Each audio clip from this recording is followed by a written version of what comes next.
the truth,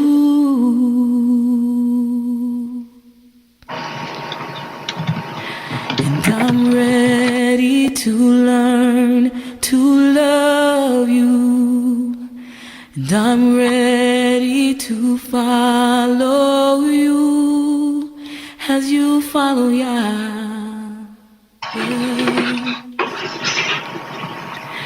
I will do my part, yes. And yeah, do do do do do do do, yeah yeah, do do do do do do, yeah yeah, do do do do do do do do.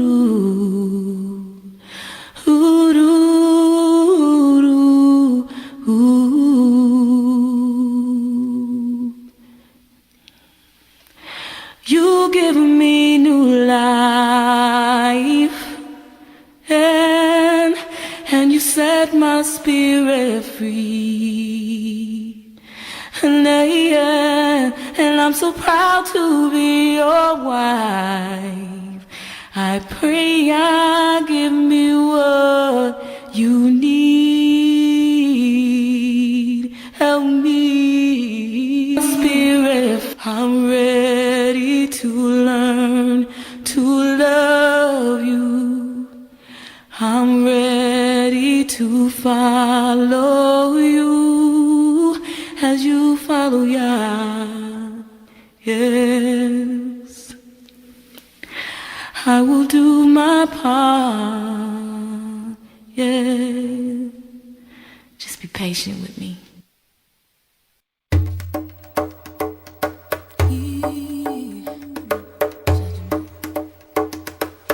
Read the newspaper today. Babylon has got to pay, yeah. Raped a daughter of Zion, they raped a daughter of Zion. Wickedness has reached a peak.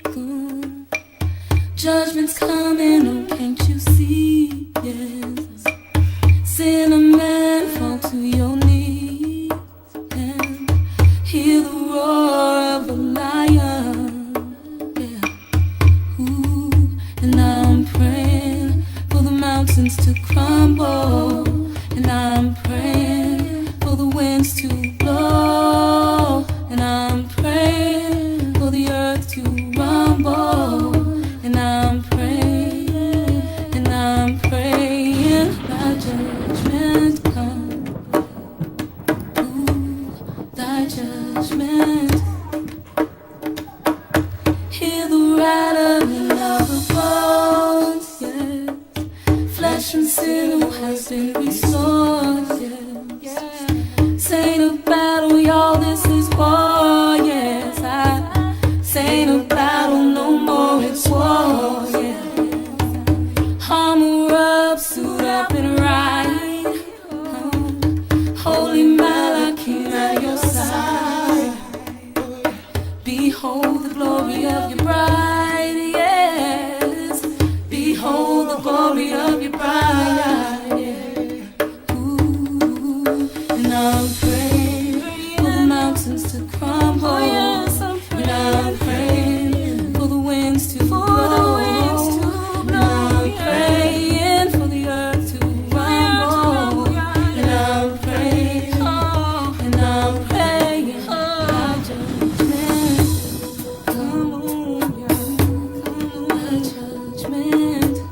Come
Hit your mute button. Hit your mute button. Mute. Okay.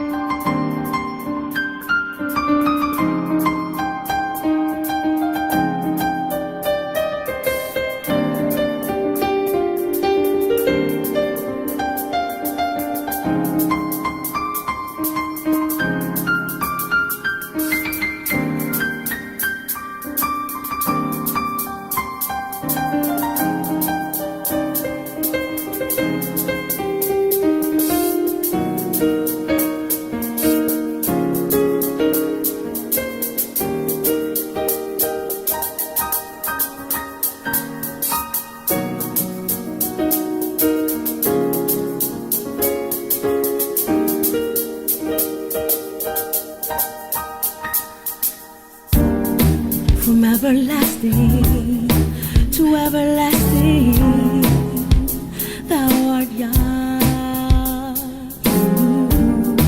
From everlasting to everlasting, thou art Yah. Thou art Yah. From everlasting to everlasting, thou art Yah.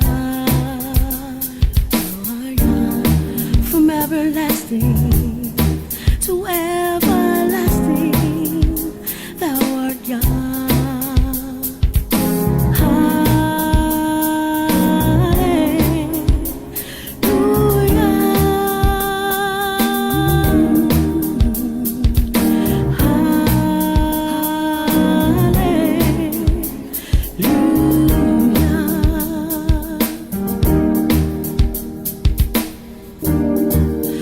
The beginning, or ever the earth was, you were there. You were there. You held creation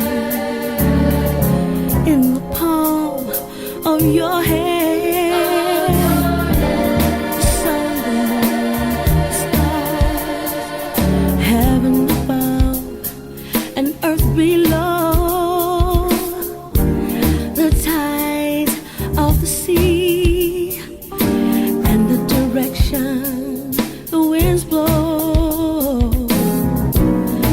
A humble servant you have made in me. A humble servant you have made in me. And my only desire is to follow thee from everlasting to everlasting.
Ancient of days,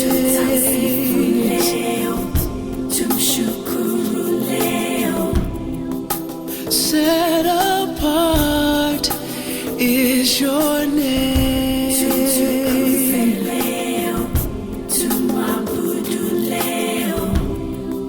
And humbly I seek your face.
it wasn't. Okay, family on YouTube, can you hear me?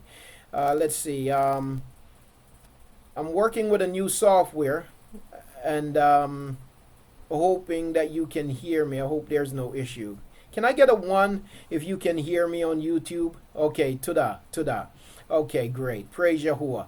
I don't know how long it was silent. Okay, I'm so sorry about that. I didn't realize that the mic was muted.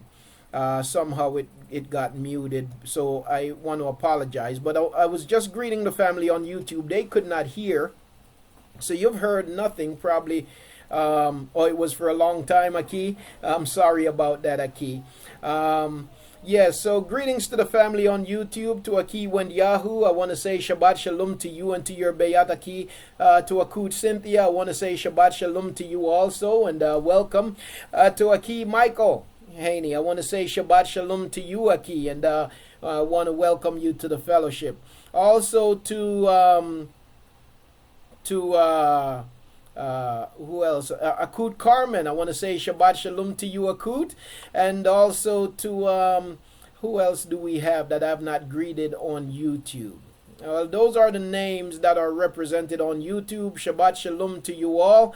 It is wonderful again to have you and to be able to share in this fellowship with you today, family. It is my hope that you find it to be a baraka. And I was saying before, but on YouTube you were not hearing me because the microphone was muted, and I want to apologize for that. You will notice that the YouTube broadcast is enhanced, like the video is enhanced, and you will notice that just the way it flows is enhanced. I've purchased a software that allows us to broadcast, better,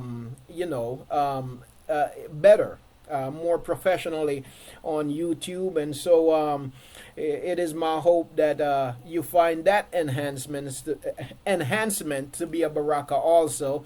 And so across the board, it should make communicating and interaction quite better. And so I want to say Shabbat Shalom to you and welcome. But I was saying to the family starting out here that we're going to be reading here. I want to start off today by reading from the book of Dabarim. Usually, sometimes we would read from Tahalim, and not just Tahalim, but we have been all throughout the scriptures, as we prepare to go into prayer and just reflecting on the word of Yahuah and the praise of Yahuah, praise to Yahuah. And so today, family, as we begin, I want to reflect on okay. Okay, praise Yahuah. That's a Kut Mac. Praise Yahuah. And I don't know if Aki Naftali is hearing me. What I want to say is say shalom to Aki Naftali and to the entire house. I want to say Shabbat Shalom Mashpaka. So that's Akut Mac. Shabbat Shalom to you, Akut Mac. Wonderful to know that you're here, Akut, as always. Indeed, a baraka to share in this fellowship with you. So I want to begin today by reading from Dabarim, chapter 32. By reading from Dabarim, chapter 32. That's where we're going to begin reading from today. I could put it on the screen. I was reading from a translation. I chose this translation because of the simple language, the way the simplified way that it's translated in this particular chapter. It's not a translation that I'm necessarily recommending, because a lot of things in the translation is corrupted, as with all translations. So I didn't put it on the screen, but maybe I should go ahead and put it on the screen. And give me just no, excuse me, please. Give me a moment. I'll see if I can I'm going to put it on the screen for all of the family between Fuse and on YouTube. Let me see if I can.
Wow, I've got to.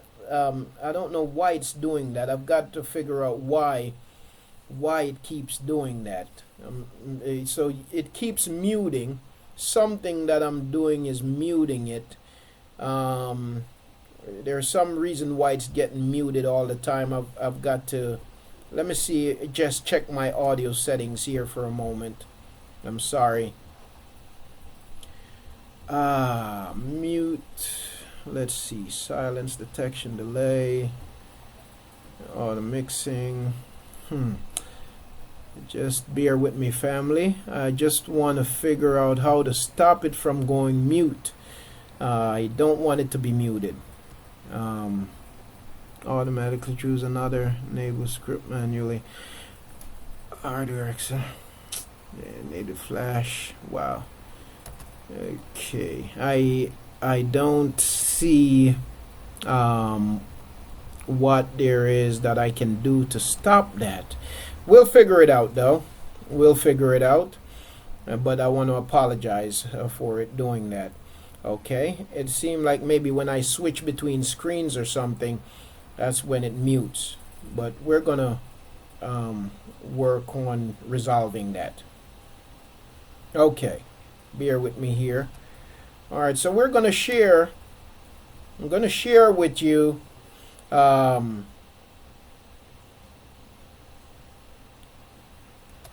going to share with you, family, Dabarim chapter 32. Everyone should be able to see it. Let me just go back to Fuse. And if the family on Fuse, if YouTube goes mute, just give me a signal. Let me know, family. And I'll correct that as quick as possible. So,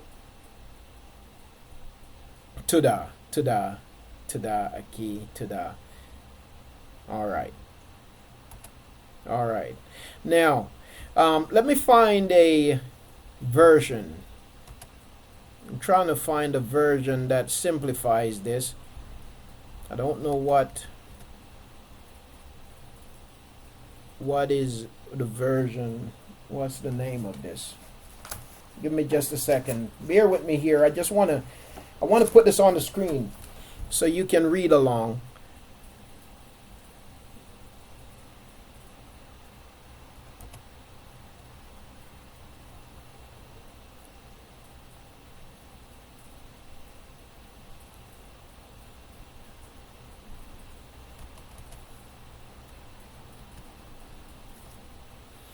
Okay. The one thing I don't like about these versions is all the esteem they give to the false mighty ones. I'm gonna just put ISR on screen, but I'm gonna read from a different translation. Okay. I'm gonna read from. Oh, you know what? I'll just read from the ISR. I'm just gonna read from the ISR, and everybody should be able to see what's currently on the screen. I'll be checking from time to time with YouTube to make sure that you're not muted. But this is where we're going to begin today as we prepare to go into prayer today, family. As we go before Yahuah, I want to reflect upon this song that was written. It was written in esteem of Yahuah. It was written to Yasharal. And again, it's not a song written to stroke the emotion, but rather it's a song of consciousness. It's a song of soberness. It's a song of warning, and it's a song of encouragement. We as a people, we find ourselves in a place of deep oppression. We find ourselves in a place of deep oppression right now. We find ourselves in a place of deep oppression. And I want to reflect on this today, family, these scriptures as we prepare to begin. And I want to, again, this is not our study, but I want to tie these scriptures to current events, you see, because when it comes to identifying the people of the book, the people of the scriptures, Yahuwah's word, the present, the past, the future, and the word of Yahuwah shows us who the people are. Now, this is not what this is about. We know who the people are, so don't worry. I'm not going to dwell on that. I'm not going to harp on that. But it is important for me to read this, I feel. here this morning. My wife, my Asha, was reading this morning from this text, and it just prompted me to want to go back to it. But so I'm going to read, and then we're going to go to prayer. Give ear, O Shamayim. Shamayim, that's what they call heaven. Give ear, O Shamayim, and let me speak. And hear, O Arat's earth, the words of my mouth. This is a song, Mashpaka. Let my instruction fall as rain, my speech drop down as dew, as fine rain on the tender plants, and as showers on the grass. I want to read verse 2 again very quickly, lest we miss it, or lest we overlook it, or we didn't hear it clearly enough. The word of Yahuah says, let my instruction fall as rain, my speech drop down as dew, as fine rain on the tender plants, and as showers on the grass. For I proclaim the name of Yahuah, ascribe greatness to our Alakim, the rock. His work is perfect. So who is the rock? Yahuah. His work is perfect. For all his ways are right ruling, and all of truth, and without unrighteousness, without uncleanness. Set apart and straight is he. A twisted and crooked generation has corrupted itself, speaking about Yasharal. They're blemish. They are blemish. They are not his children. They are blemished. Bad translating there is they are blemished. They are not his children. Do you do this to Yahuah, O foolish and unwise people, speaking to Yasharal? Is he not your father, your Abba, who brought you, who created you, and established you? Remember the days of old. Consider the years of many generations. Ask your father, and let him show you, your elders, and let them say to you, when the Most High gave the nations their inheritance, when he separated the sons of Adam, he set the boundaries of the peoples according to the number of the children of Yasharal. For the portion of Yahuah is his people. So watch this now. When the Most High gave the nations their inheritance, when he separated the sons of Adam, he set the boundaries of the people according to the number of the children of Yasharal. For the portion of Yahuah is his people. Yaakov is allotted inheritance. The other translation that I read from puts this verse in this way. I'm going to read it, the translation. This is what the translation says. Okay? I'm going to read this verse 8 and verse 9, because this is powerful. Verse 8 and verse 9. The Most High assigned nations their lands. He determined where peoples should live. He assigned to each nation a messenger of Shamayim. But Yaakov's descendants he chose for himself. Okay? So the translation that we currently have on screen, it's really a poor translation. I want to read this verse again. And family, you know what? I hope you don't mind. But I want to read the translation, the printed translation that I have in front of me. Because the translation that we have on the screen, it does disservice to this text. So you can't follow along with me the way that I would like for it to be with it on the screen, but just bear with me. But I want to read this. I want to read it from the printed text that I have, okay? So just bear with me. So reading from verse 8 again. The Most High assigned nations their lands. He determined where the people should live. He assigned to each nation a messenger of Shamayim, a servant of Shamayim. But Yaakob's descendants he chose for himself. So what Yahuah did when he established the nations, he assigned to each nation, to each people, a messenger of Shamayim. But for the people of Yasharal, he assigned himself. He said, I personally will watch over you. He found them wandering through the desert, a desolate, windswept wilderness. He protected them and cared for them as he would protect himself. Like an eagle teaching its young to fly, catching them safely on its spreading wings, Yahuah kept Yasharal from falling. Yahuah alone led his people without the help of a foreign mighty one. He let them rule the highlands, and they ate what grew in the fields. They found wild honey among the rocks. Their olive trees flourished in stony ground. Their cows and goats gave plenty of milk. They had the best sheep, goats, and cattle, the finest wheat, and the choicest wine. Yahuah's people grew rich, but rebellious. They were fat and stuffed with food. They abandoned Elohim, their creator, and rejected their mighty Savior. Their idolatry made Yahuah jealous. The evil they did made him angry. Bear with me here. I just want to put this on the chat on screen so I can see if YouTube no longer has audio. So, Yahuah's people grew rich, verse 15, but rebellious. I'm reading from Dabarim, Deuteronomy, chapter 32. I'm now reading verse 15. Yahuah's people grew rich, but rebellious. They were fat and stuffed with food. They abandoned Elohim, their creator, and rejected their mighty Savior. Their idolatry made Yahuah jealous.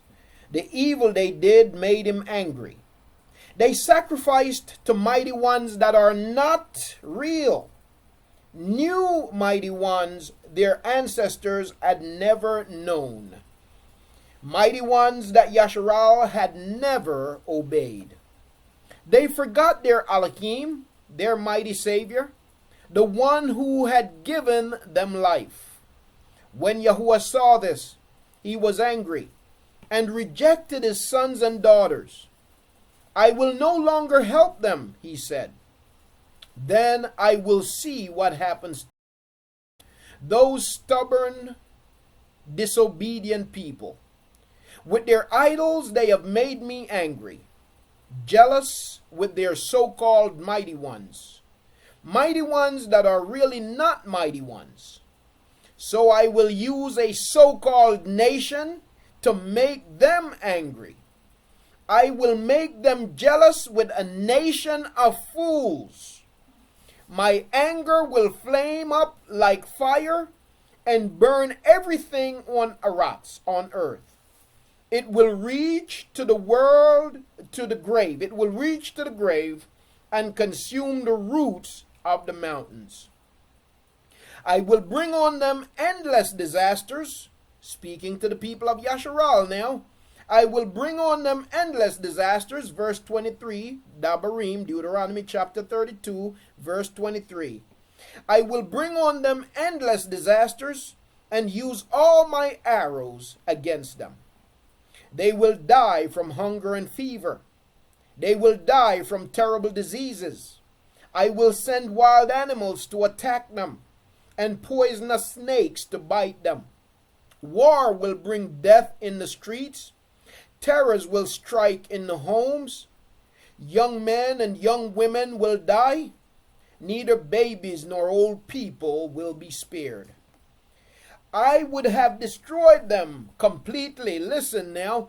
Yahuah says, I would have destroyed you, Yasharal, completely, so that no one would remember you.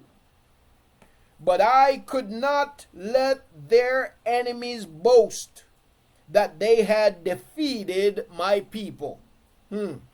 I just want to read this, but I got to stop for a moment and point out a few things. Yahuah said that he would bring all of these things upon us, that we would be destroyed, that we would die from sickness and from disease, that we would be killed in the streets. There's a microphone open, family. Just make sure your mic's muted for me, please. That we would be killed in the streets. Now Yahuah says, he says that I would have destroyed you completely. But the only reason why I will not destroy you completely, Yahuah says that I am going to raise up a nation of fools to make you jealous.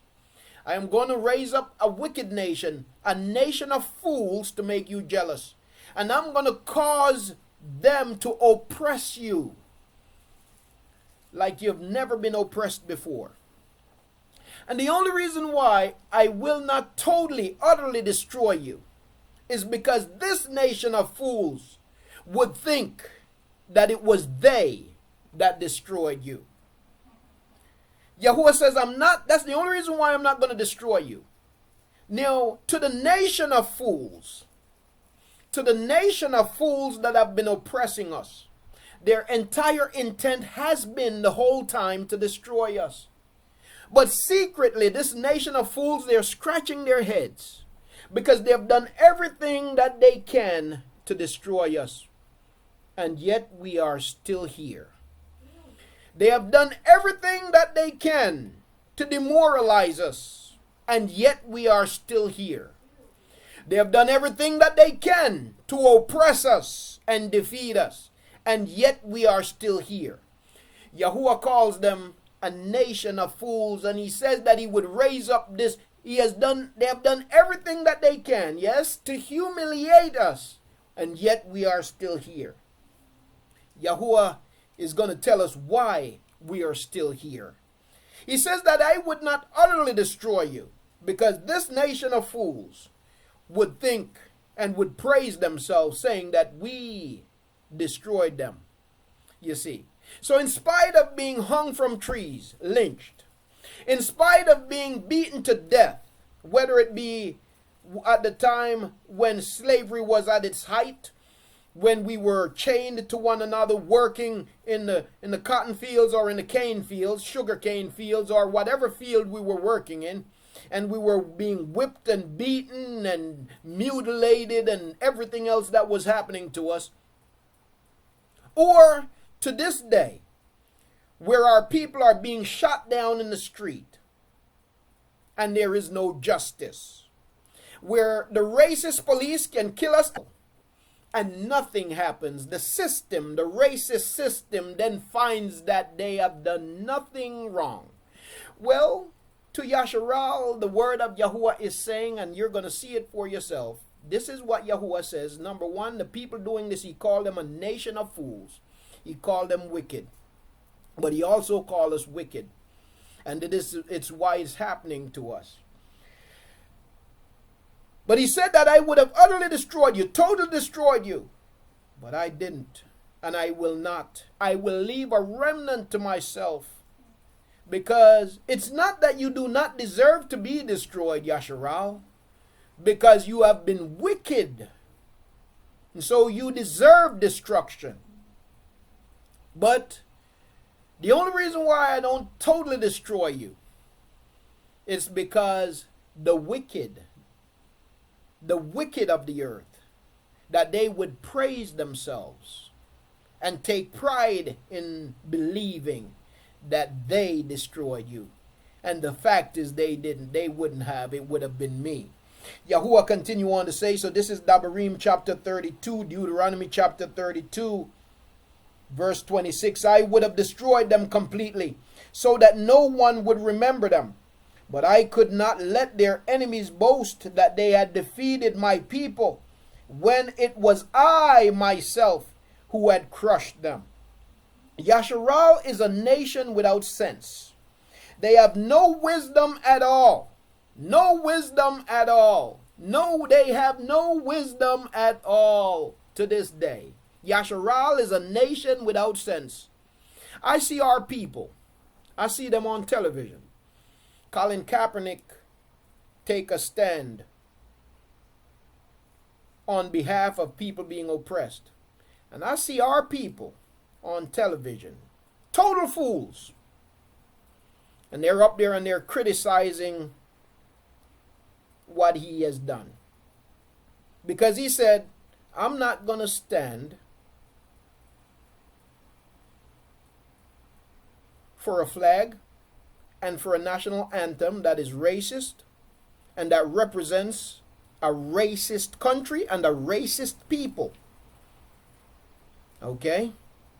A lot of times, America, when we talk about democracy, people like to boast that democracy means that it is a government of the people, for the people, and by the people. People like to boast of democracy being a government of the people, for the people, and by the people. However, when they have elected their government, and they elect governments that they know would put in place things. Check your mics for me. Check your mics for me, please, family. When they have elected governments that they know are only going to oppress us, and it must be because Yahuah said it would be so. Okay? So we know it must be. Yahuah said it would be so. Okay? But that does not excuse the wicked, and we ought to make no excuse for the wicked. Okay? So it must be. But when they have appointed these governments, and these governments turn around and do wickedness to us, they like to exclude themselves somehow. Now, they still support the racist system, but they don't want you to call them the people who elected the racist system, because it's a government of the people, for the people, and by the people. That means the government do the will of the people.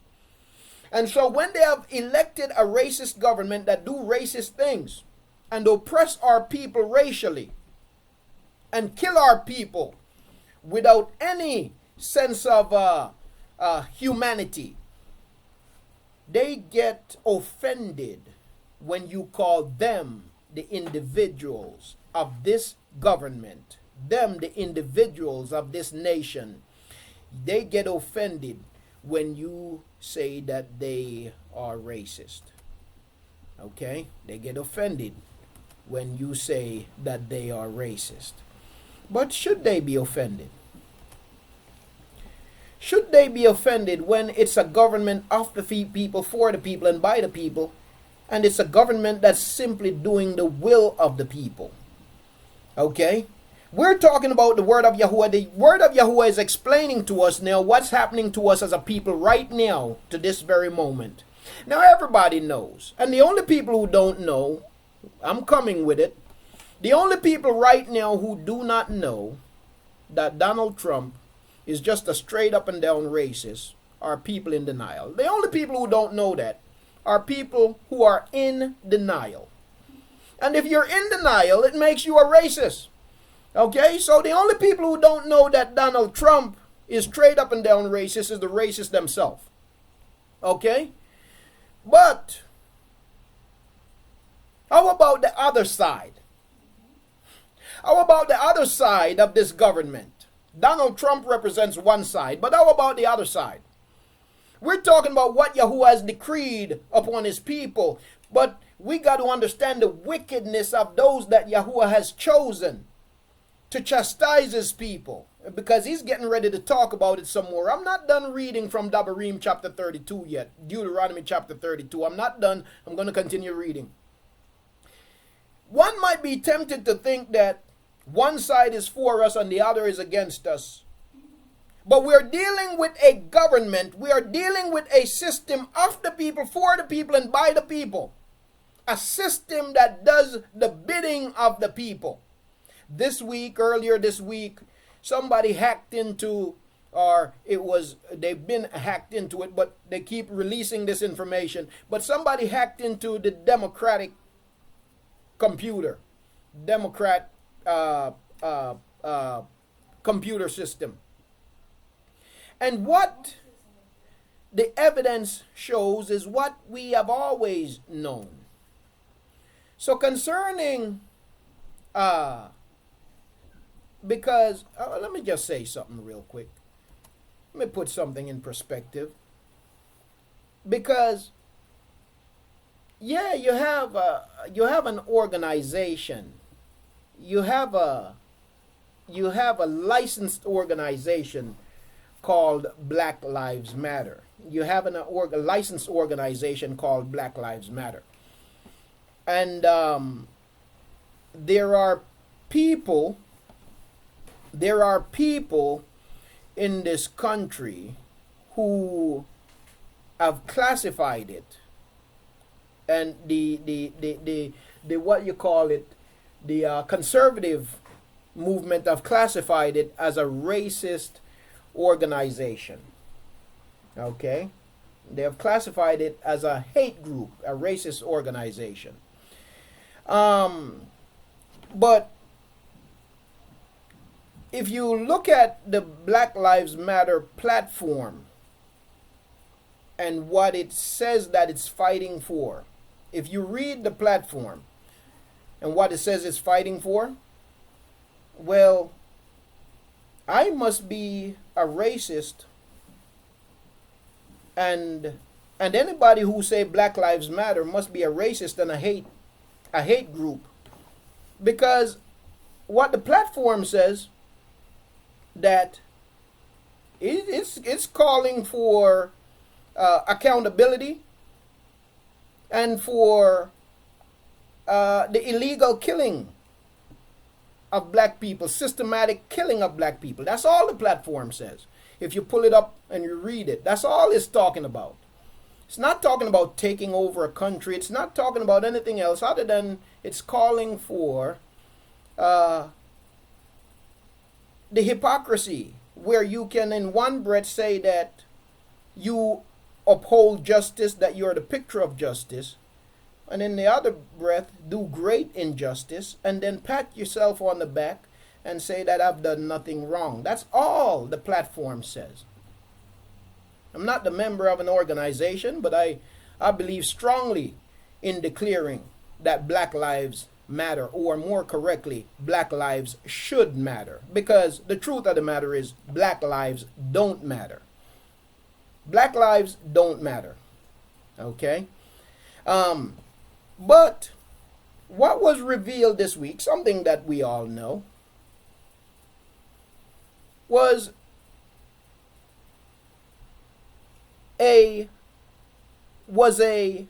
now we didn't get to the national anthem yet, but was the hacking of Nancy Pelosi's emails, where there is this inside communication among the Democrats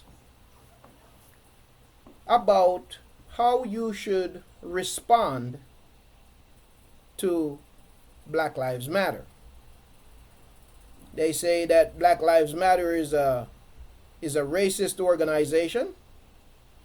Donald Trump said the same thing. So the Republicans and the Democrats agree. Black Lives Matter is a racist organization. Now what's interesting is that in that email, they lay out the platform of Black Lives Matter. But what's interesting also in that email is that they say that to the Democrats, to the Democratic politicians, this is what you must do. Pretend as if you entertain them. Meet with them. Pretend as if you're listening to them. But make no promises to them. Make no concrete promises to them. Just entertain them. In other words, make them feel as if you are with them and that you are for them. But essentially, The only thing you're doing is you just want their votes. Okay? You just want their votes. That's right. That is the history of this country. That is the history of the Republican. That is the history of the Democrat. So at the end of the day, what we're dealing with is a nation and a people who hate us. A nation and a people, a government who have put guns in our communities and fueled wars, who have put drugs in our communities and fuel disaster. A people and a government who have done everything to destroy and to oppress us. You see, I'm bringing it back to what Yahuah says, because all of this is what Yahuah says. They have done everything to destroy us. It's just that you have one side, like Donald Trump, who say because Colin Kaepernick decided to sit down because of what the national anthem represents. Okay, the national anthem, just like in the Constitution, not our Constitution, but just like in the Constitution, it says that we are 3/5 human. In the national anthem of the United States, it talks about hunting down black people, pursuing them to the grave and killing them. The national anthem, right? Kaepernick says he's not going to stand up in support of the flag, and he's not going to stand up in support of the national anthem. And you have black people, white people, and all kinds of people criticizing him. Okay? But this is the system that we live in. But what I want our people to understand, Yahuah said that, Yahuah tell us about the wicked. That's who we're dealing with. We're dealing with the wicked.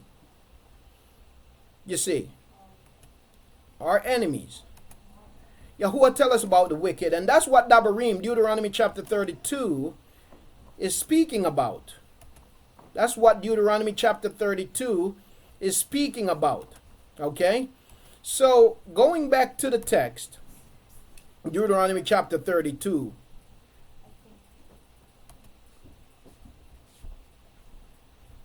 Bear with me while I get back.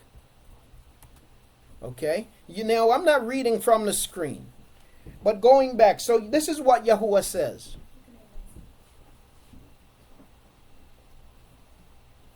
They fail to see Yasharal is a nation without sense. They have no wisdom at all. As a nation without sense, they have no wisdom at all. We see that over the past week and few days since this Kaepernick thing. Because you have black people getting up criticizing Kaepernick hardcore. I mean, they're serious. They're really serious. I'm like, to what pedigree of fools do these people belong? You know, they're serious. Well, Yahuah says, Yasharal is a nation without sense. They have no wisdom at all. They fail. Let me see something. This thing just switched on me. Okay, we're still there. They have no wisdom at all.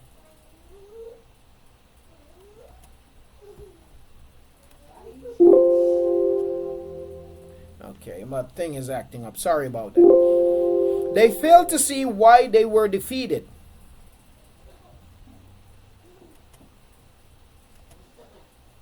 They failed to see why they were defeated. They cannot understand what happened. Why were 1,000 defeated by one and 10,000 by only two? You can go back to any time in history. You can look at the slave trade and you can see where the slaves outnumber the oppressor, and yet the oppressor overpowered them. Why? Yahuah is explaining why.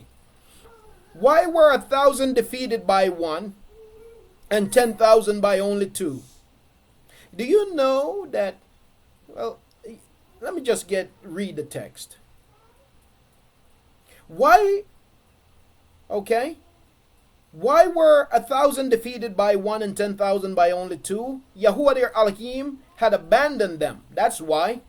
It's because Yahuah their Elohim had abandoned them. Their enemies know that their own mighty ones are weak. The enemy knows that the mighty ones that they serve, that Jesus is weak, that Jupiter is weak, that whoever mighty ones they esteem, that their mighty ones are weak. The enemies of Yasharal know that their own mighty ones are weak. Not mighty like the mighty one of Yasharal, like the Elohim of Yasharal. Their enemies corrupt as Sodom and Amorah. Their enemies who are corrupt as Sodom and Amorah, who esteem homosexuality, who so-called legalize homosexuality, who are perverse to the core. Their enemies who are corrupt as Sodom and Amorah. Deuteronomy chapter 32, verse 32.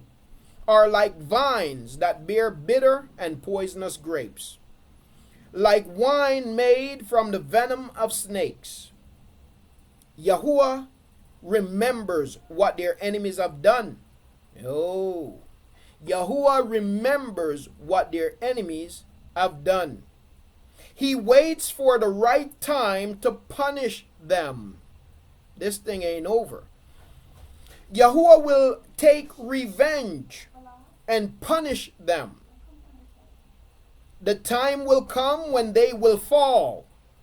The day of their doom is near. Yahuah will rescue his people. Yahuah will rescue his people when he sees that their strength is gone. When after we have been broken and after we have become humbled, Yahuah will rescue his people. You see, Yahuah will rescue his people. Yahuah will rescue his people when he sees that their strength is gone. He will have mercy on them. He will have sympathy on them, on those who serve him, when he sees how helpless they are. Then Yahuah will ask his people, where are those mighty Elohim you trusted? Then Yahuah will ask his people, where are those mighty ones you trusted? You feed them the fat of your sacrifices and offered them wine to drink. Let them come and help you now. Let them run to your rescue.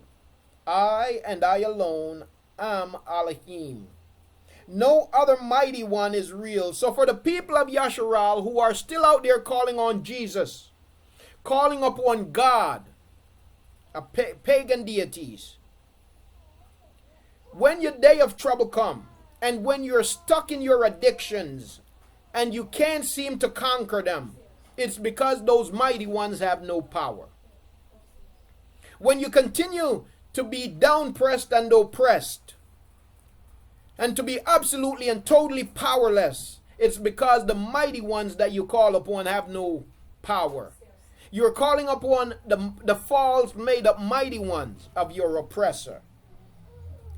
Yahuah says in verse 39, I and I alone am Elohim. No other mighty one is real. It is I that kill and I give life. I wound and I heal, and no one can oppose what I do. As surely as I am the living Elohim, I raise my hand and I vow that I will sharpen my flashing sword and see that justice is done. Yahuah will see that justice is done. Woe to those who praise the wicked. Woe to those who stand with the wicked. Woe to those who justify the evil of the wicked. I will take revenge on my enemies. You see, to be an enemy of the people of Yahuah is also to be an enemy of Yahuah. I'm going to talk about that a little bit more. I'm not studying, I'm just reading the scriptures, but I can't help but commenting on a few things. If I was really studying this text, we would be going deeper. I'm not studying it. I just want to talk a little bit about the obvious, you see. This is what Yahuah says, and I want to point this out, and I want to say this loud and clear. Because you have a lot of people out there, and you have white people out there who are using the name Yahuah, Yahusha, but they don't like the people of Yahuah. The moment you talk about the natural identity of the nation, that the nation has an identity, that the natural seed has an identity, people who use the name Yahuah, Yahusha, and who you would think embrace the truth, the moment you begin to talk about, yes, people like Lou White and people like that, many of them out there, it's a lot of white people out there using the name Yahuah, Yahusha, but they have a race problem. As long as this idea of white supremacy continues, then they're good with it. They can have a conversation with you, and they can hug you, and they can embrace you, and they can lavish praises on you. But the moment you begin to talk about the fact, the truth, the realness, that the nation of Yasharal is a melanated people. They were not chosen because of the color of their skin. They weren't even chosen because of their own action. They were chosen because of the obedience of one man. Not because of the color of his skin, but he was chosen because of his obedience. Now, yes, he was melanated. He was a black man. And as a result, his descendants to this very day are a black people, or what they call black people. A lot of white people have problems when you begin to talk like that. I don't have a problem talking like that. I don't have a problem offending people with racist ideology. Listen, I want to embrace everybody, if possible. If possible. Yahuah tells us that we ought to live in as much as it is possible. Yahuah is in his word, it says, it wasn't Yahuah speaking. It was the taught ones of Yahuah speaking. But I say, in as much as it is possible, live peaceably with all men. He didn't say live peaceably at all cost, but in as much as it is possible, live peaceably with all men. But if I recognize that you're full of buffoonery, you're filled with bias, you're filled with loving the lie rather than the truth, you're filled with hatred and all kinds of other nonsense, then it's not possible for me to live peaceably with you. It is possible for me to live peaceably with someone who loves the truth. The truth. Don't love color, don't love race, don't love whatever, love the truth. It is possible for me to live peaceably with somebody like that. It's not possible for me to live peaceably with somebody that's biased, somebody that's secretly hateful, somebody that's antagonistic to truth. It's not possible for us to coexist. You see?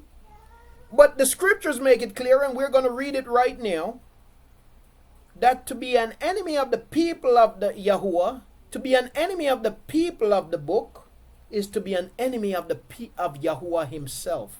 And we're going to read it. Okay? Yahuah says in verse 40 of Dabarim, Deuteronomy chapter 32, as surely as I am the living Alakim, I raise my hand and I vow that I will sharpen my flashing sword and see that justice is done. Yes, Yahuah desires justice to be done. Yahuah desires justice to be done, and Yahuah desires justice to be done right now. But the wicked, you see where people get into trouble is when they can't wake up and realize that Yahuah desires justice in the now, and then they keep on in their wickedness until the point that Yahuah has to bring justice. That's where it's bad for them. Yahuah desires justice, and he desires justice to be done right now. But if we wait till he has to bring justice, that's where it's bad for us. That's where it's bad for the wicked. Yahuah desires for the wicked to do justice and for the wicked to act justly right now. There is nowhere where Yahuah tell the wicked, no, wait till tomorrow to do justice. No, he desires for the wicked to turn from his wickedness right now. But where the wicked gets in trouble is where he waits, where he hesitates, and where he fails to do justice. And then Yahuah has to take action.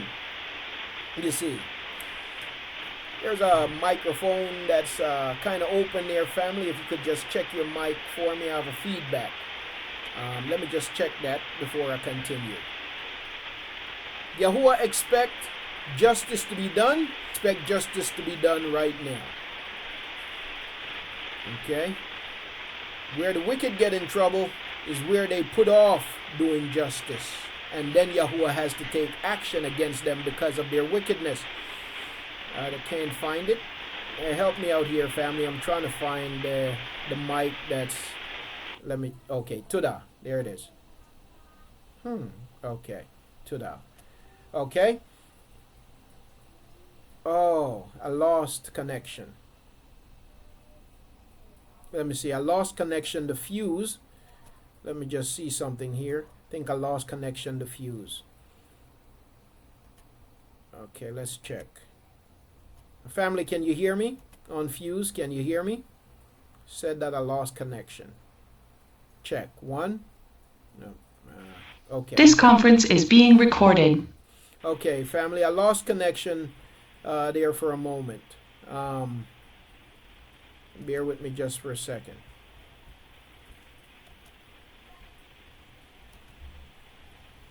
Okay. All right. Now. Okay, so going back to the text. So Yahuah says, I raise my hand and I vow that I will sharpen my flashing sword and see that justice is done. I will take revenge on my enemies and punish those who hate me. My arrows will drip with their blood. Could you unplug that phone, babe? My arrows will drip with their blood, and my sword will kill all who oppose me. I will spare no one who fights against me. Even the wounded and prisoners will die. I will spare no one who fights against me. Even the wounded and prisoners will die. You know who the prisoners are here? The prisoners are people of Yasharal who have been taken captive, but even in their captivity still fight against Yahuah. Still fight against justice. Even the wounded and prisoners will die. Nations, you must praise Yahuwah's people. Hear this now. Nations, you must praise Yahuwah's people. You know, as long as the people are supposedly the Jews, people don't have an issue praising them. Hey, talk about the racists. That's what I'm talking about today. Here, just for a moment, I'm talking about the racists. The people who, when you talk about the identity, the true identity of the people of Yasharal, they have a problem. They tell you that you are possessed with demons. I'm talking about people like Lou White and people who believe like him. When you talk about the identity of the people of Yasharal, they have a problem. They say that you are under whatever they call it. I forget. Forget what he has a doctrine he created about on it. Okay? But when you talk about the Jews, when you say that the Jews are the people of the land and the people of the book, then there is no problem. No, bless the Jews and you will be blessed, they tell you. Curse the Jews and you will be cursed. But when you present undeniable evidence concerning who the people of the scriptures are, and they cannot refute the evidence, you know what they say? Now, what's their first response? Oh, that it doesn't matter. You know, all that matters is obedience. No, it does matter. The identity of the nation does matter. And if you come with the sorry excuse that it doesn't matter, then you're an undercover racist. But it does matter. According to Yahuwah's word, it does matter. You see, it doesn't matter. But as long as it's talking about the Jews, those who bless Israel, he will bless, and those who curse Israel, he will curse. But when it comes to the natural identity of the people, it doesn't matter. What kind of silly hypocrisy is that? And who you think you're kidding? You're not fooling anybody who Yahuwah has opened their eyes.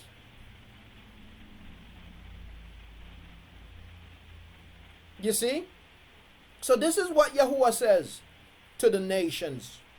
Nations, you must praise Yahuwah's people. Nation, you must praise Yahuwah's people. Nations, you must praise Yahuwah's people. Is that what Yahuwah says? Yes. Who's saying it? Yahuwah. Nations, you must praise Yahuwah's people. He punishes all who kill them. He punishes all who kill them. So you see these murderous cops and this murderous system, because it's not just the individual cop, it's the entire system. It's the system. That's why a murderous cop could kill somebody, could knock an old lady down, knock her unconscious in the street just for trying to cross the street. It's why the racist cop could knock an old lady down, knock her unconscious, where she lose consciousness, has to go to the hospital. And then the system could say that he did nothing wrong. It's why the racist police can continue to shoot unharmed, innocent people. And the racist system can say they did nothing wrong. Yahuwah says, this is what Yahuwah says. He says, nations, you must praise Yahuwah's people, and he will punish all who kill them. He takes revenge on his enemies. You hear that? He takes revenge on his enemies. So those who fight against the people of Yahuwah fight against Yahuwah, and Yahuwah consider those who fight against his people his enemies. He takes revenge on his enemies and forgives the transgressions of his people. You hear that? He takes revenge on his enemies and forgive the transgressions of his people.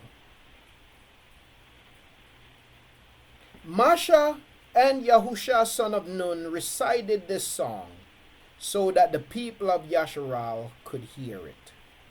This is a song that us, the people of Yasharal, must know,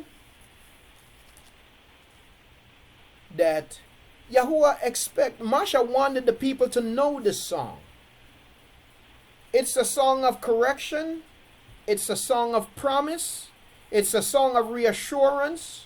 It's a song of comfort. It's a song of understanding. It's a song of awakening. You see, it's a song of awakening. Hallelujah. Praise Yahuwah. And so, you know, I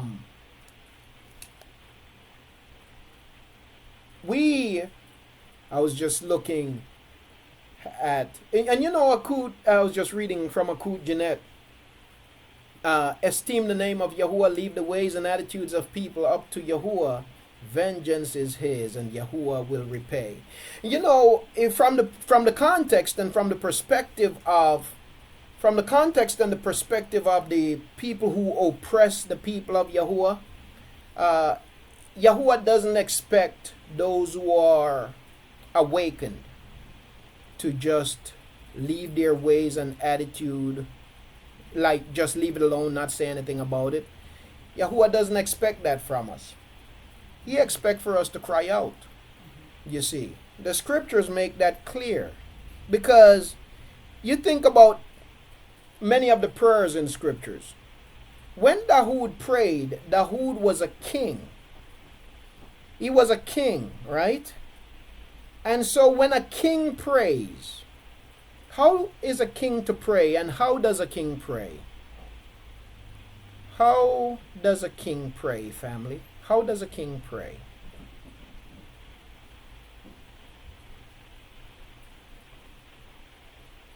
To destroy the wicked, but is he the king? When you're king of a nation, your prayers are different. Are you praying for yourself, or are you praying for your people? You're praying for your people. You're praying for your nation. You're praying for the people that you're leading. So when Dawood prayed about the enemies, he was there are a few instances where he prayed about his personal enemies, which were those of his own house, his own son that was trying to take his life. And for the most part, when he prayed about his son, he was praying for Yahuah to be merciful on his son. But when Dawood prayed for the destruction of the enemies, he was praying for the destruction of the enemies of Yasharal. You see? When he went to war, he went to war against the enemies of the nation of Yasharal. When he spoke out about the wickedness of the wicked, he was speaking out against the wickedness of the wicked nations that come against the nation of Yasharal. You see? And so the scriptures, Christianity have dumbed us down into thinking turn the other cheek and all of that. That's Christian garbage. It really is Christian garbage. It's not supported by scripture. It's Christian garbage. Christianity says that this is what Christianity has taught us. As long as we, the Christians, are beating you down, then it is quote unquote God's will. It is quote unquote God's will for the to come over here and kill all the Indians and take the land. Right? It was God's will, quote unquote, according to the Christians, for them to come over here, kill all the Indians, take the land.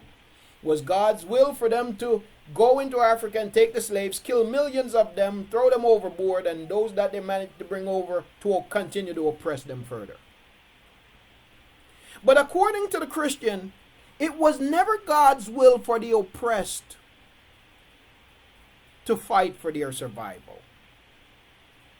The Christians have conditioned those who they oppress to believe that your only role on the earth is to lay down and take a whooping, and don't even say a word about it.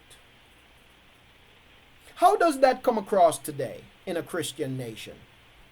In a Christian nation today, if a black person get out on the street with some signs in their hand and make some noise, they say, you shouldn't go out there protesting with that kind of noise.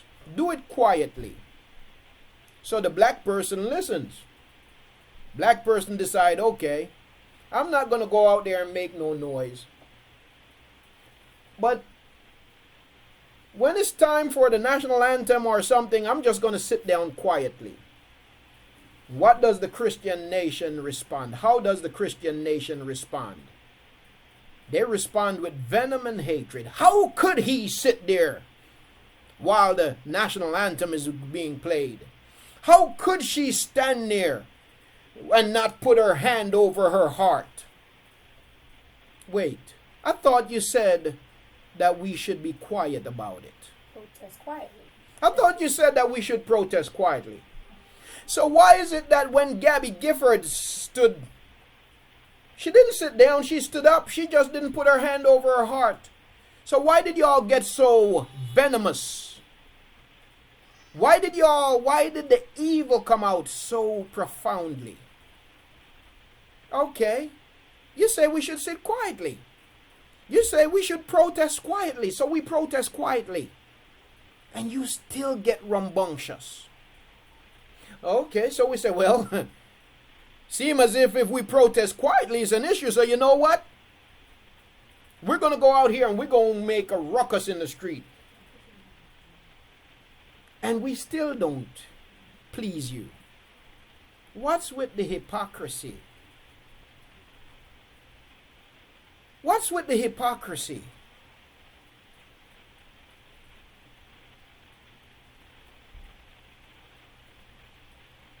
You see, what's with the hypocrisy? We have a responsibility. Do not let Christianity make you think that Yahuah only expects us to sit aside idly while they oppress our people. Yes, it's the will of Yahuah for our people to wake up. That's why we're being oppressed. But there is no expectation that we should say nothing about it. That's not according to Scripture. That's according to religion. Religion designed to dumb us down. The religion designed to keep us paralyzed. Religion designed to keep us ignorant and foolish. Yahuah expects for us to cry out. When we cry out, the crying out is not for the wicked.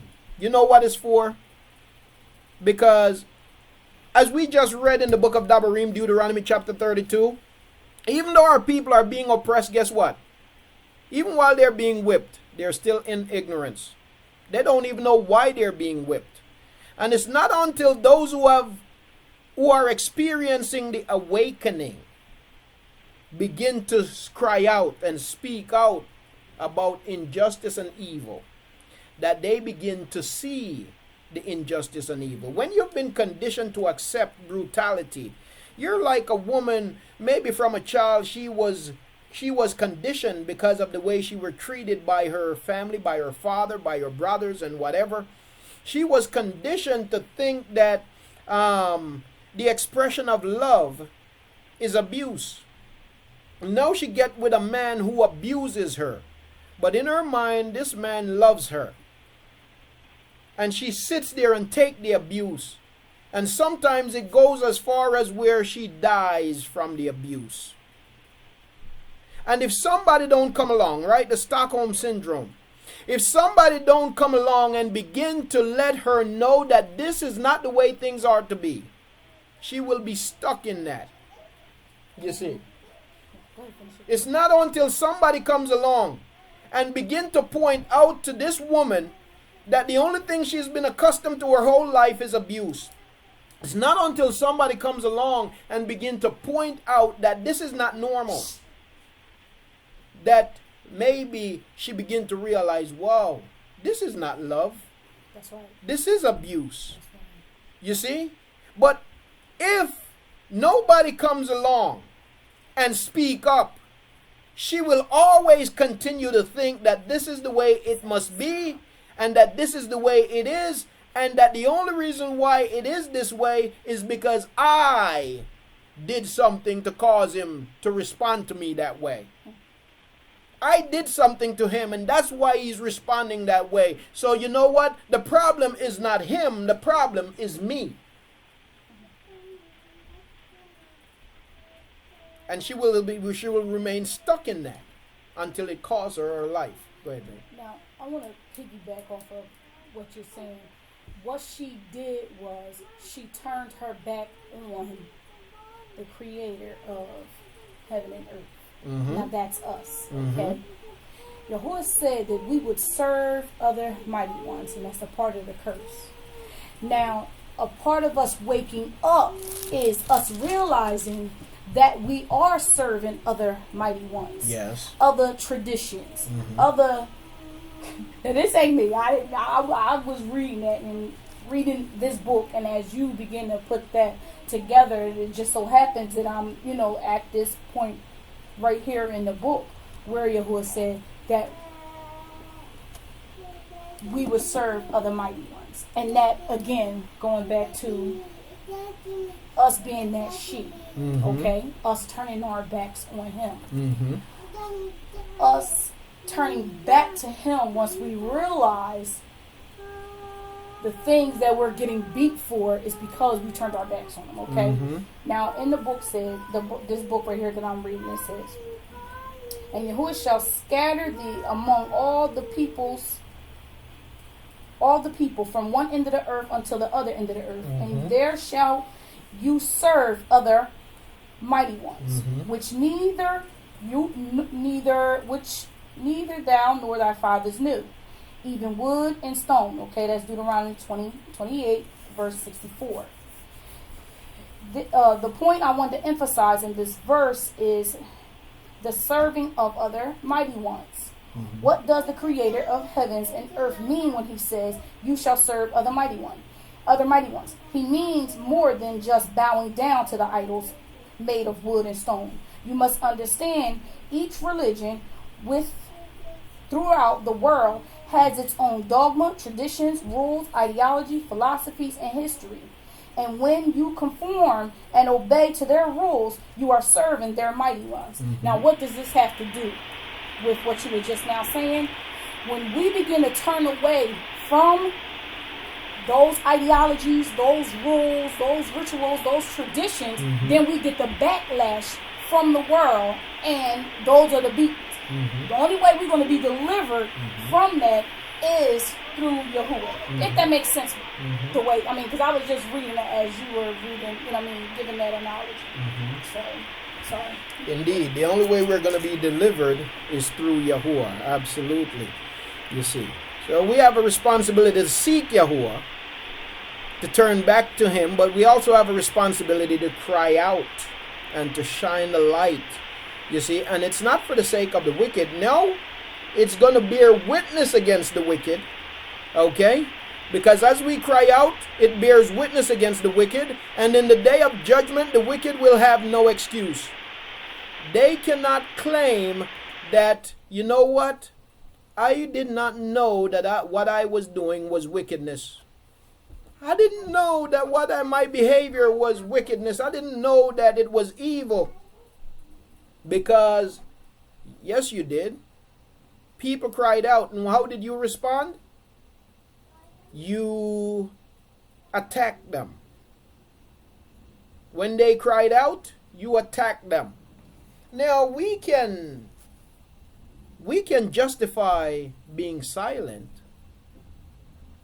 or we can justify our desire not to face persecution, the persecution of the wicked. By the way, let me ask this, family. Persecution. Does persecution come to anybody for inaction? In other words, does anyone persecute you for no reason? No. Whenever a person is persecuted, there is a reason for persecution. Okay? Whenever a people is persecuted, there is a reason for persecution. Now, Yahuah says that we would be persecuted for His name's sake, right? We would be persecuted because we stand and we declare His truth. We declare His word. And you can't declare His truth and His word without declaring justice. But what will happen if we decide not to stand and declare, but we just decide to sit silently? What will happen? Isn't that a way of making sure that we avoid persecution? It absolutely is. When we decide not to do anything, we will not be persecuted because there's nothing to persecute you for. It is action that warrants persecution. You see? Action warrants persecution. Okay? When Yahuah said that we will be persecuted for His sake, it's because we are actively serving Him, declaring His truth. And declaring His truth also means that we speak up on behalf of our people, his people. Yahuah says here in the book of Devarim, Deuteronomy chapter 32, verse 43, he says, nations, you must praise the people of Yahuah. So, if the nations aren't praising the people of Yahuah, they're actually persecuting the people. They're not even persecuting, but just killing the people of Yahuah. And you who know better say nothing. What are you doing? You know better. You see that the nations are doing the contrary of what Yahuah command them to do. But you say nothing and you do nothing. You join in the guilt of that nation. You see.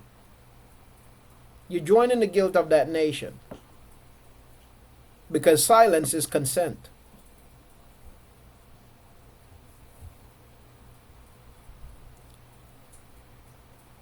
Silence in any situation is consent.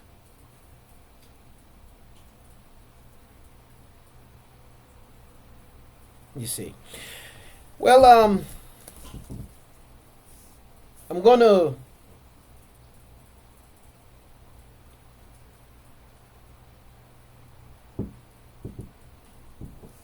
I don't get it. No.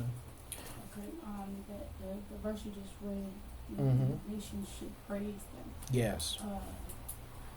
I had the thought, why? Why should they praise them? And of course, not in our state right now. Right. But when should the nation of Yahusha, Yahuah's people, be praised? Yes. I'm not talking about people of dark color. I'm talking about those that keep the instructions of Yahuah. So I'm not looking forward to me black being praised. Right. That's why I'm asking the question. Right. So what Yahuah expects is that a people living in obedience should be praised. Right? Okay, come up from that. Yes. Yahuah expects that a people living in obedience should be praised. Okay? And even Yahuah put it in the perspective of them just beating down his people. In their minds, listen, in the mind of the wicked, when they do what they do to us, they're not doing it from the perspective like thinking, oh, I'm doing this to chastise them, to drive them back to Yahuah. They didn't go into doing what the wickedness they do to us thinking that they're doing us a favor. No. They go into the wickedness that they do to us in hopes of destroying us. And Yahuah said that no nation should come against his people in such a way. Because to fight against them is to fight against me. So when their motive in going in is wrong, is jacked. If their motive in going in was for the purpose of driving the people back to Yahuah, it would be different. But they don't go in with that motive. Their motive is to destroy us. That's why Yahuah said, I would not destroy you, because the wicked will perceive that they did it. Yes. So they go in, the fact that they go in with the wrong motive expose their evil. You see. Because again, what Yahuah expects is that the nation that he has chosen is to be esteemed. Now he knows that the wicked isn't going to do that. You see. But he has no other expectation. So we shouldn't confuse the wicked servant with one who is aware that he is serving Yahuah and he's doing Yahuah a favor. No, he's not aware that he's actually doing Yahuah a favor. No. He is under the impression that, this is me. Yes, so his whole motive. So that's why the wicked will be destroyed. Because he's willing. Yes. So imagine that, family. Imagine you staying silent about somebody whose whole entire motive is for the destruction of you and your people. But they have told you, don't say anything. Just be quiet. Yahuah will take care of it. No, Yahuah does not have that expectation of you just to be quiet. Their whole motive is to absolutely and totally annihilate you. That's why Yahuah says, he says it himself here in Devarim, Deuteronomy chapter 32. He says, that's the only reason why I'm not going to totally destroy y'all. Listen, it's like, have you ever been in a situation where you have people around and they might not like somebody, and imagine having two kids, right? I'm just going to use this as an example. Imagine having two kids in your house. One of the kids might not be yours biologically, don't belong to the family, but here's a kid that they're in the house, they don't like another kid in the house, might be your kid. They really don't like that kid, then they want to see that kid destroyed. They want to see harm come to that kid, and they look for reasons to report on that kid, to bring a report against that kid. And so one day that kid that they're looking for a reason to see hurt come to, that kid does something, and they run over to you quickly to tell you what that kid did. Now you as the parent knows that there is a motive behind the telling. They're coming over to tell you what that kid did because they want to see you now go crazy on that kid. And they're sitting around now watching and waiting for this other kid to just get totally wore out. And then they'll be satisfied. But you, as a wise parent, what you would do in wisdom is, you would not deal with that kid to the extent of the expectation of that other child.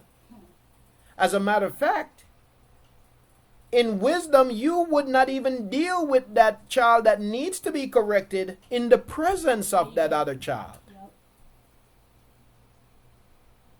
Yes, you're going to deal with them, but not in the way that the enemy expects and is trying to see. The enemy to that child. The enemy to that child. Which is his brother. Wow. You see? And that's what the wicked does.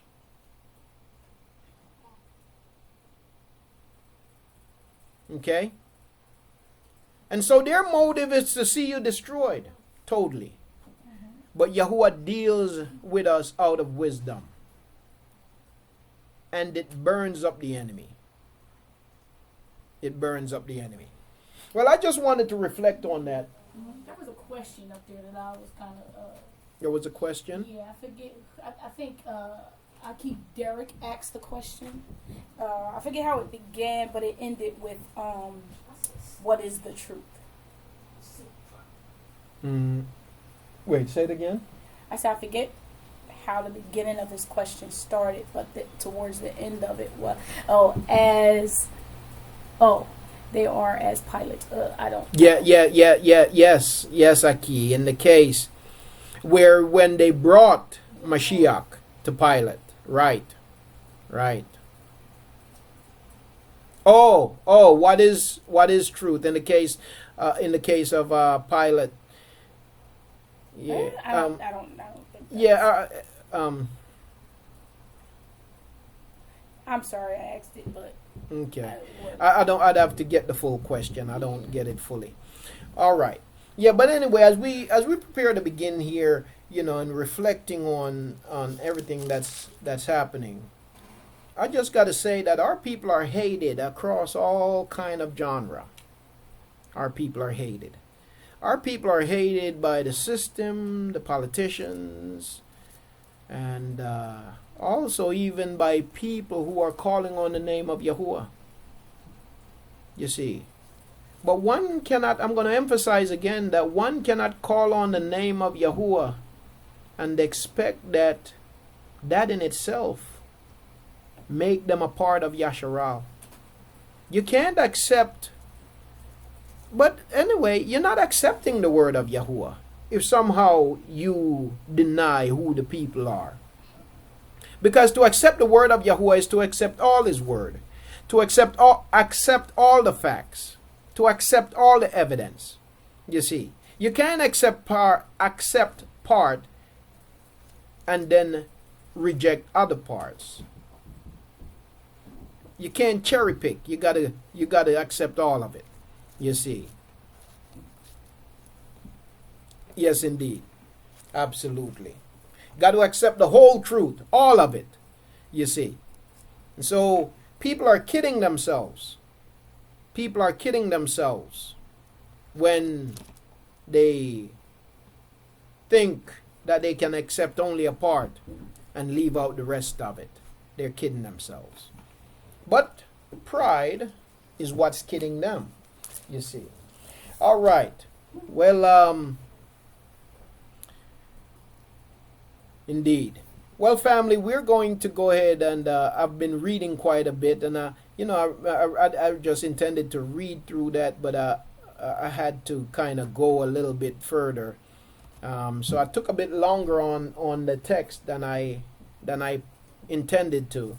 I want to encourage you, though, to go back and read that text for yourself, and as you read, dig into the translation, because some of these translations are misleading. Okay.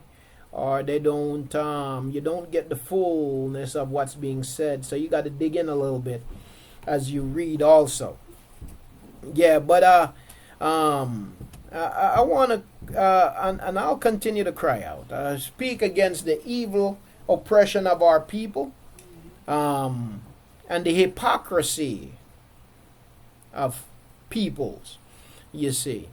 And so, may Yahuah continue to barak and strengthen and wake up his people. May Yahuah give us wisdom, you see, as we declare his word and his truths to his people. And let there continue to be a great shaking, a great awakening. Let it be so. Hallelujah. We're going to turn our faces toward the set-apart place of Yahuah today, family. As we open up in prayer, we're returning to the book of, we're going back to the book of Esdras, chapter 7 today. Last week we looked at, yes, Aki. Shabbat Shalom. I was just calling because I didn't know if you had got my message, a messenger about Baruch 4. I don't know if you read that night because I came in late. No, I didn't, Aki. No, I didn't okay, see because I was just, because the chapter 4, and I was just kind of reading it, and I was like, oh man, maybe I just, if you didn't have nothing else. But if you had time today, maybe kind of read Baruch 4, because I think it lines up a lot what we're going through right now and what we are actually studying as far as wisdom. It was kind of ironic. I was listening to when you was reading Dabarim 32. It kind of connects with that a little bit. For what's 4. Okay. So I was just kind of throwing that out there. And if you had a chance and if we have time, you can just kind of read that, because I was just Yahuah led me to read that yesterday, and I just thought it might be interesting to read. Praise Yahuah. Indeed, Aki, I will. And as a matter of fact, maybe a couple of years back, we had actually gone through the book of Baruch. Is that first Baruch, Aki?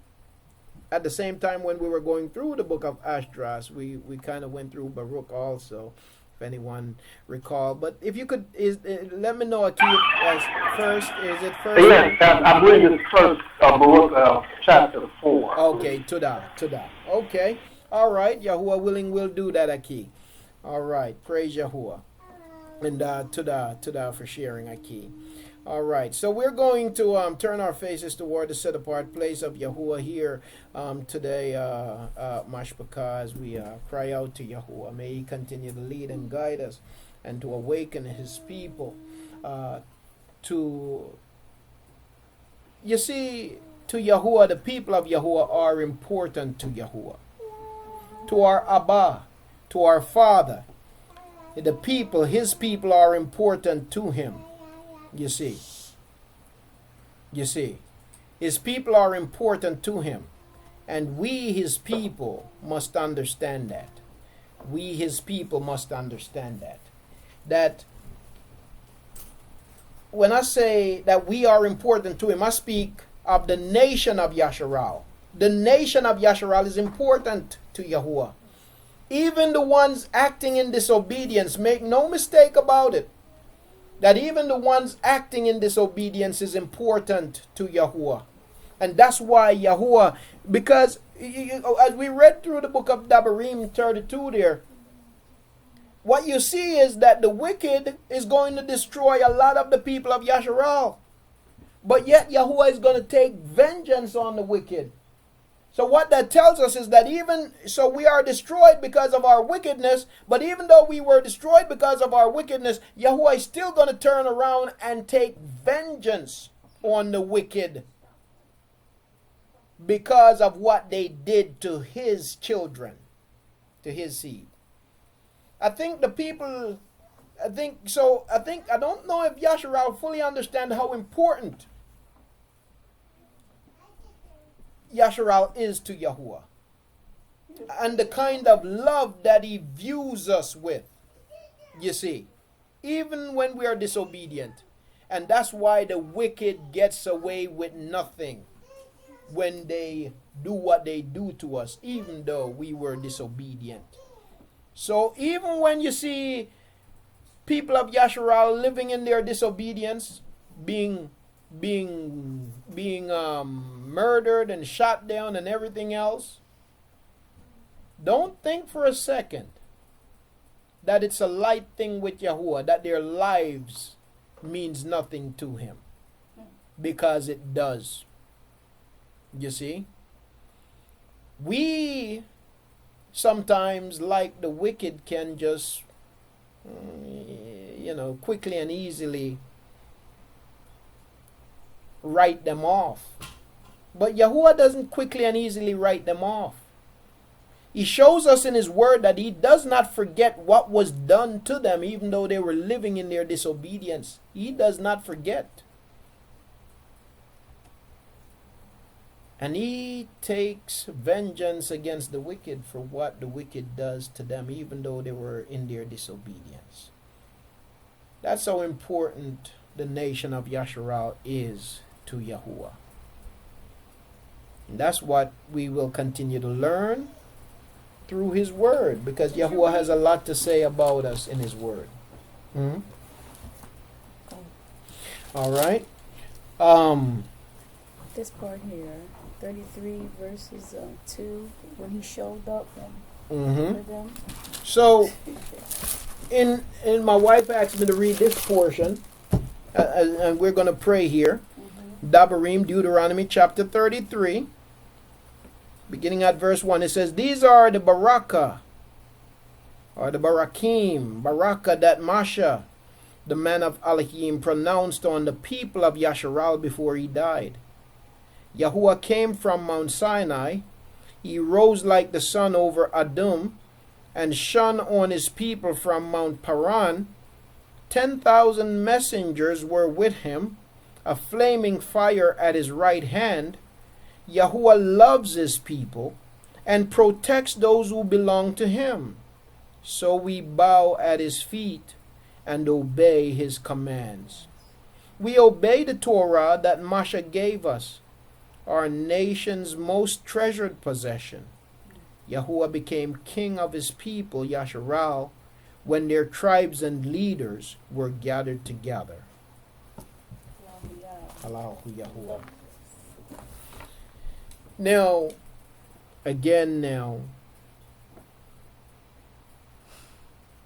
ultimately,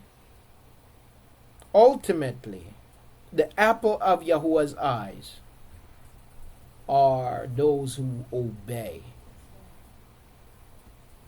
Let's turn our faces to a set-apart place of Yahuah as we open up here in prayer, asking for Yahuah to guide and to lead us in his word today, family. Halal hu Yahuah. Abba Yahuah, we barak you, we praise you, we give you esteem, because truly there is none like you. We say Tuda Yahuah for your continued favor. We realize that we are not deserving, Abba, but yet because of your compassion, because of your favor, because of your sympathy, yes, because of your sympathy, we continue to live. We deserve death. We deserve destruction. Father, we are surrounded by enemies who seek our destruction. And the only reason why we continue to exist is because you have not allowed them to utterly and totally destroy us. It is not that they have not tried, and it is not that they do not continue to try. But it is because of the greatness of Yahuah that we as a people continue to be. And so we praise you, Yahuah. We say, Tuda Yahuah, for your protection. Tuda for your preservation. Tuda for your favor. As we come before you today, Abba, I want to lift up the cause of your people. Those who are oppressed, those who are blind, those who are asleep, those who are sick, those who are suffering, those who are in need, whatever the need may be. I lift the cause of your people to you today, Father. I pray for those who are hearing, for those who hear today, for those who may be oppressed, for those who may be depressed, for those who may be saddened today, Yahuah. I pray that your word would go forth and that it would heal them, that your word would touch your people today, that your word would be a barakah to them, that your word would uplift and encourage, that your word would strengthen and guide, that your word would reassure and comfort. I pray, Yahuah, that you would speak through your word to us today. Cause us to know you through your word. Cause us to know ourselves through your word. Cause us to cleave to you through your word. Barak us, we pray. Lead us and strengthen us and guide us. And may we esteem your great name continually. And so bring clarity to your people. Bring unity to your nation. Awaken us, O Yahuah, in your truth. And may we walk according to your Torah, your Dabar. Have your way in our midst, I pray. Barak those who are hailing, those who are sick, and restore. Do this, we pray, Yahuah, in Yahusha's name. Aman. Halahu Yahuah. Praises to Yahuah. Praise Yahuah. Once again, family, I want to say Shabbat Shalom and welcome to each and every one of you today. It is indeed a barakah to be here on this the day that Yahuah has made, and it is a day that we have determined that we will rejoice and we will be glad in it. Praise Yahuah. I give Yahuah praise, honor, and esteem for all that he does, all that he has done, for all that he continues to do. I give him praise, honor, and esteem. He alone is worthy of our praise. He alone is worthy of esteem. And so we truly barak the great name of Yahuah. Hallelujah. And so, family, and once again, it is indeed a barakah to be able to be here with you today, and it is my continued prayer that Yahuah would just continue to pour into us his word. Last Shabbat, and may I not forget this evening before we are through with our fellowship, may I not forget, family, to take any prayer request that there may be among our mashpaka. If there's anything in particular that you need us to pray concerning, then I'm going to ask you, family, before we leave today, if you would make known what those requests are, and we'll petition Yahuah together. Okay? Praise Father Akut, housing and the job. Praise Yahuah. Remind me, please, Akut Angela. Remind me, please. We're gonna lift up those requests to Yahuah today. Okay. As a matter of fact, let me jot that down. Let me jot it down. But we're gonna do that. Okay, family. We're gonna do that. We're gonna do that. I give Yahuah praise. I give him honor and I give him esteem for Aki. Kut Angela, housing and the job. Housing and the job. Praise Yahuah. Job. Aki keen and new position.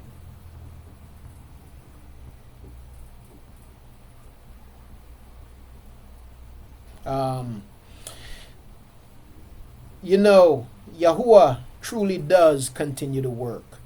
Yahuah truly does continue to work in the life of his people. People are waking up, family. People are waking up. I want to encourage those of you who have been awakened for some time and in the process of awakening. Aki Willie, health and strength. But I want to say this to encourage those of you who have been in this walk for some time, and sometimes you wonder, how long, Yahuah? How long? How long? You know, is anybody else coming to a knowledge of the truth? I want to encourage you, family.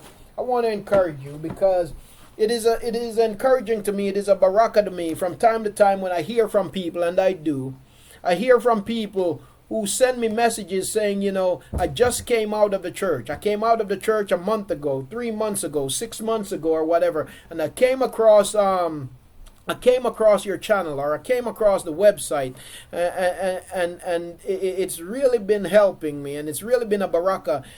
No, not now, please. And so, you know, it is a barakah to me, and it is encouragement to me to continue to do the work that Yahuah has compelled me to do. And praise Yahuah for you, Mashpaka, for your support, your presence. You know, the scriptures tells us that as iron sharpens iron, so does the countenance, the presence of a man's friend. As iron sharpens iron, so does the presence of a man's friend. Just by you being present is great sharpening to me and for me. Is great encouragement, you see. Imagine if I should open this room each Shabbat and there was nobody here. There would be no need for me to come to the room, right? You know, but your presence, you know, just your presence, your appearance, your countenance, you see, it's strength and barakah, and I praise Yahuah for you, you see, and because you're present, family, because you're present, the work continues, and because the work continues, people who are still in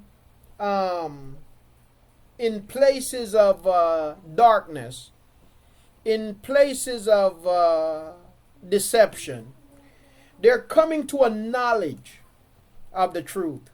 And it is a barakah, it is truly a barakah to hear the report. It is truly a barakah to hear their report. I have an Aki who just this week sent me a message on Facebook. He's just coming out of the church and he's asking for prayer for his asha and for his house, you know, and he has, I think his wife has some health issues also, and I'll have to go to my messages to get the detail. But we want to continue to pray and to lift up people, the people of Yahuah, the elect of Yahuah, who may still be in churches, but who will not remain in those churches. They are still in all kinds of beliefs and religions, serving false mighty ones, you see, but they will not remain there, you see. They will not remain there, you see. And so, you know, we want to remember the people of Yahuah, those who Yahusha prayed for, you see. He said, when he said that, I pray for those who are not yet, you see, those who will come later, you see, those who will awaken later. We want to pray for the latter awakening, you see. And so, may Yahuah just continue to barak his people, and may Yahuah continue to spread his word across nations, where his people are scattered, you see. Akut Vernice, a home in California. Okay, Akut Vernice, home in California. By the way, also, family, I want to say to you, I want to extend my most deep and sincere gratitude to each and every one of you that so generously and selflessly responded last week to our request for help to make sure that Akut Yaria can get to her family in Ohio. And Akut Yaria, just see your flag go up. I know that she wanna express that, and I'm gonna let her speak. Akut Yaria, and I didn't tell her to come to the mic or anything like that, But I want to express my deepest, most sincere gratitude to you, family, and not just for that instance, but for you to continue to give to this work. Your giving serves to be a baraka to the people of Yahuah, and also to make this assembly and broadcast better. So let me go to Akut Yaria. I see your flag. Please go ahead, Akut.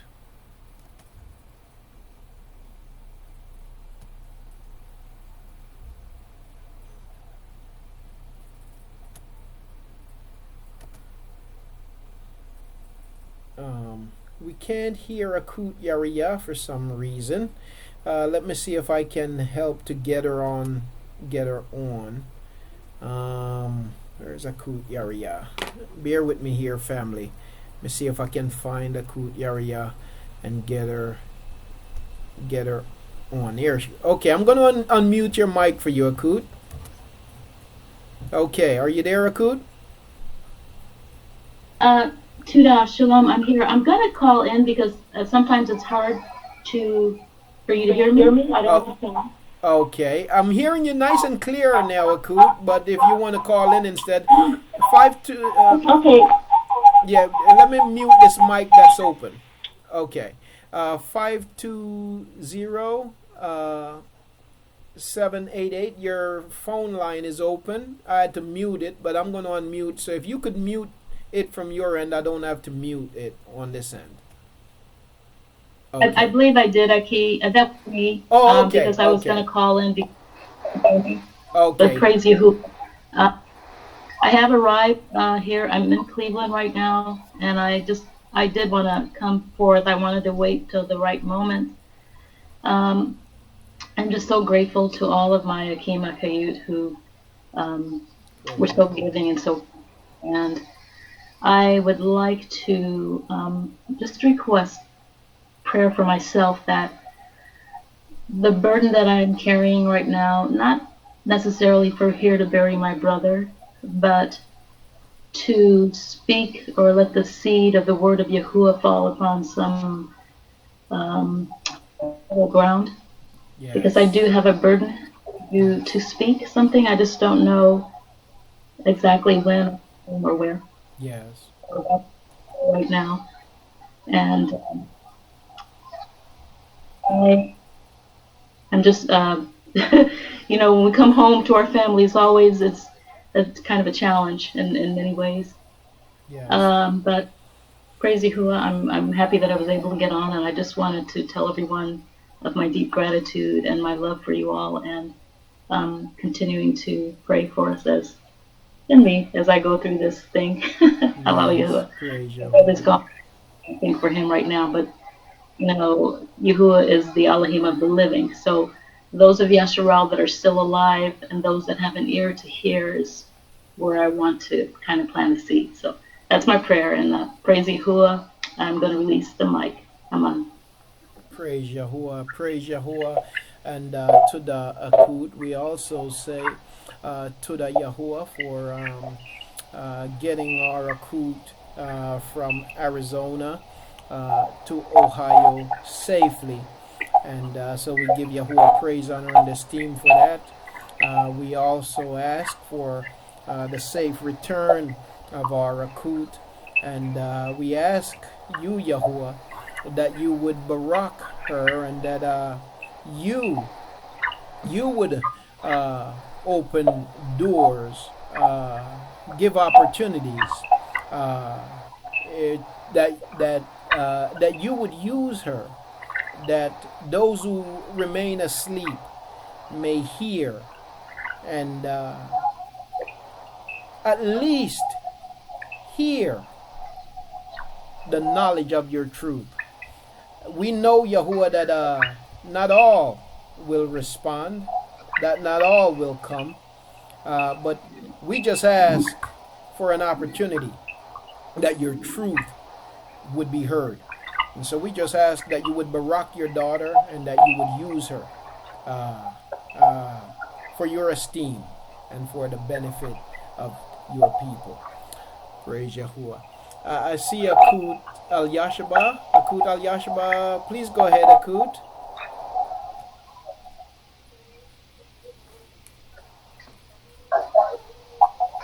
Praise Father, praise Father. Can I be heard, family? Yes, you can, Akut. Yes, I want to. I would be remiss. First of all esteem and praise to Father Yahuah, and shalom to everyone in the room.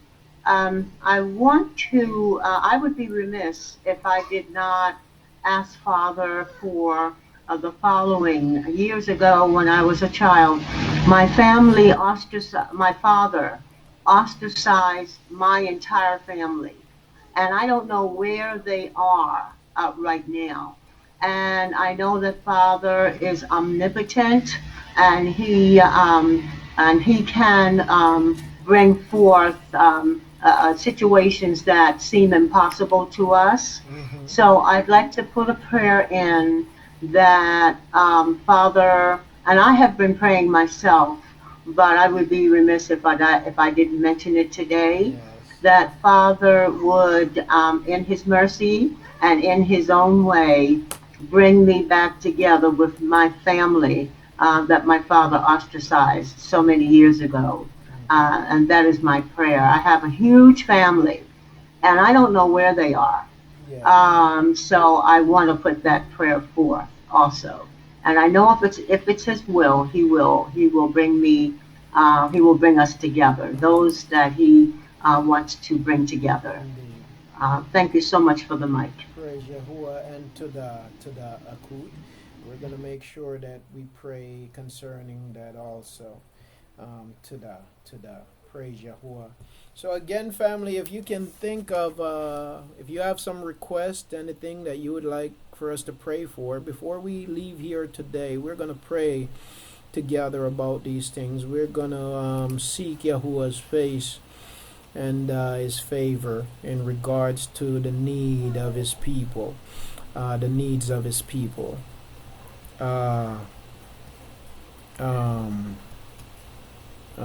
Let's see.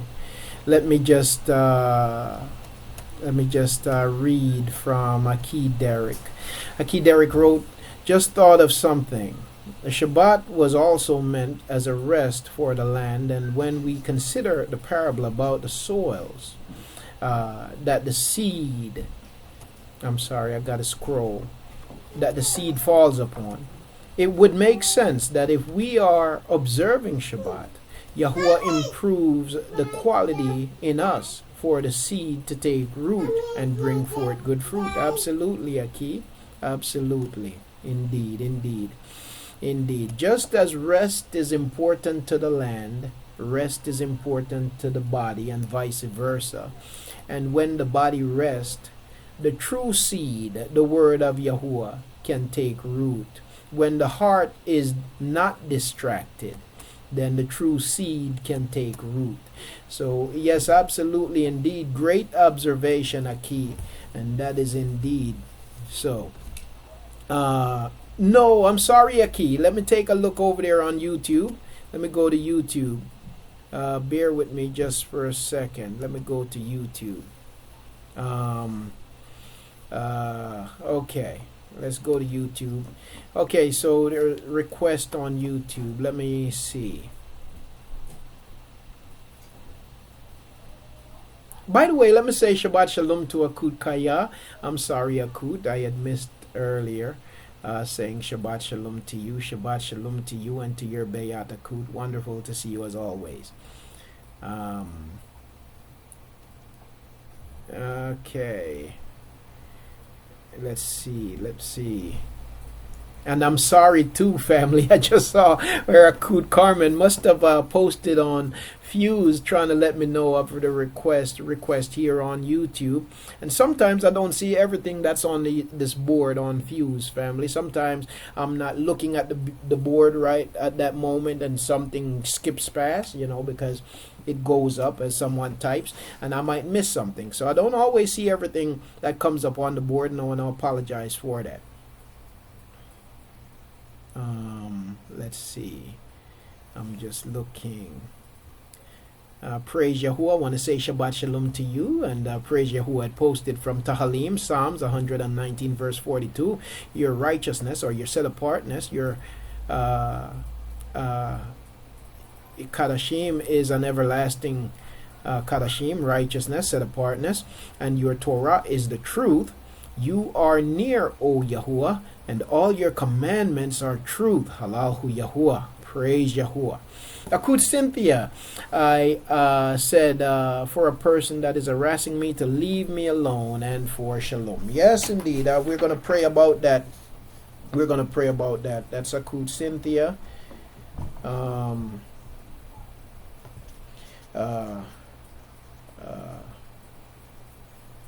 Harassment. Just, I pray that one gets it before Yahuah has to teach, to show this individual. It says, touch not my set apart ones, nor do my servants no harm, my prophets no harm. And for shalom.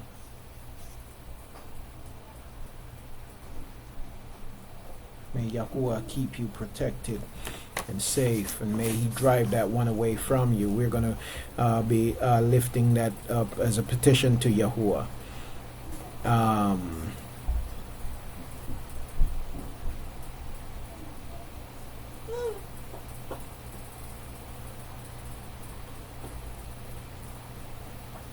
Yes, indeed, Akiem Harrison. By the way, Shabbat Shalom to Akiem Harrison.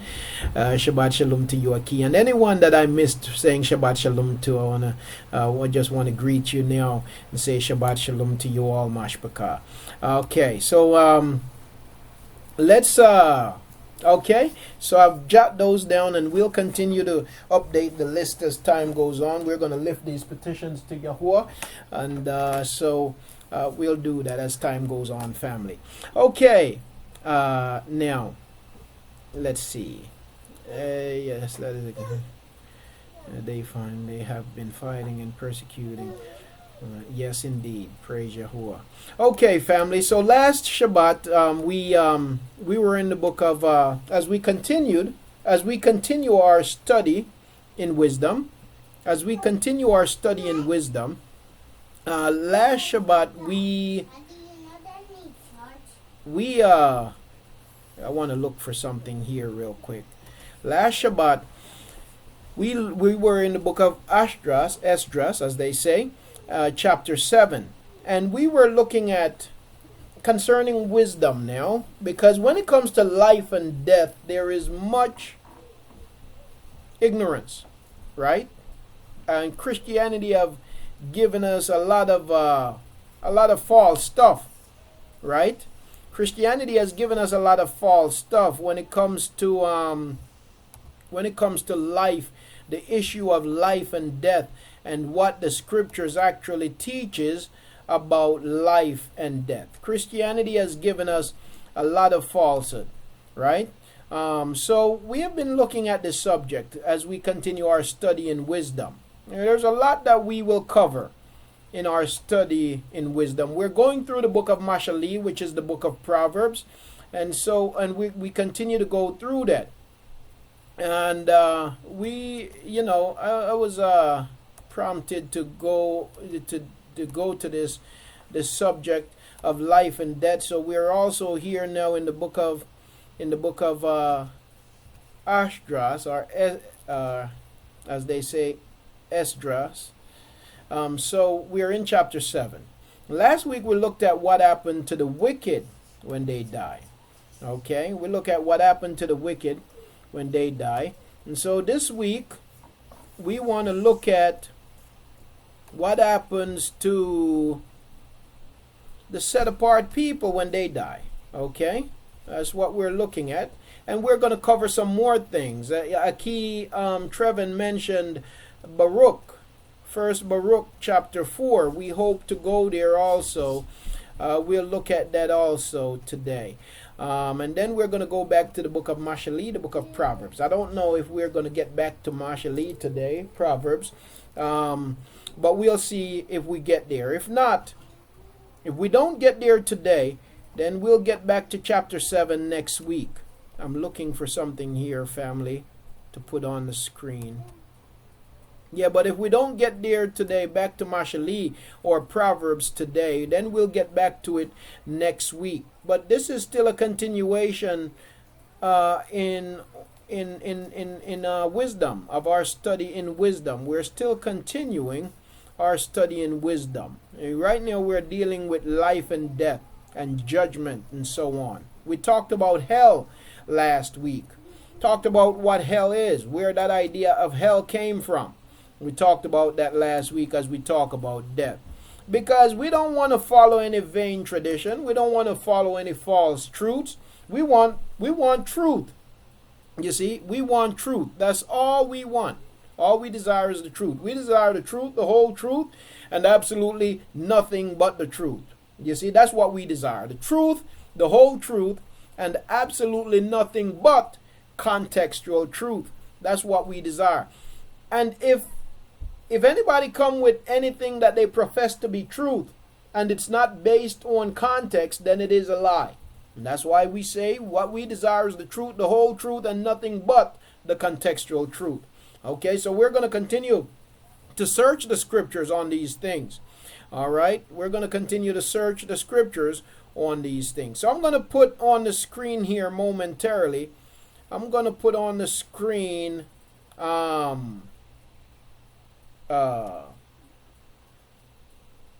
Esdras chapter 7 as soon as I can get it opened up again. Okay, Firefox is creating some problems, so I have the link saved in Firefox, but I'm gonna try to put it in a different browser because it's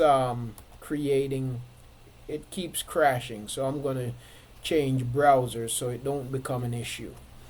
So bear with me here just for a moment while I grab this, put it in a different browser, and I'll then share. You can follow along. Oops, come on, see, it's all right. Let's close that if we can. Yeah, Firefox is acting up. Okay, so I'm going to put this in a different browser.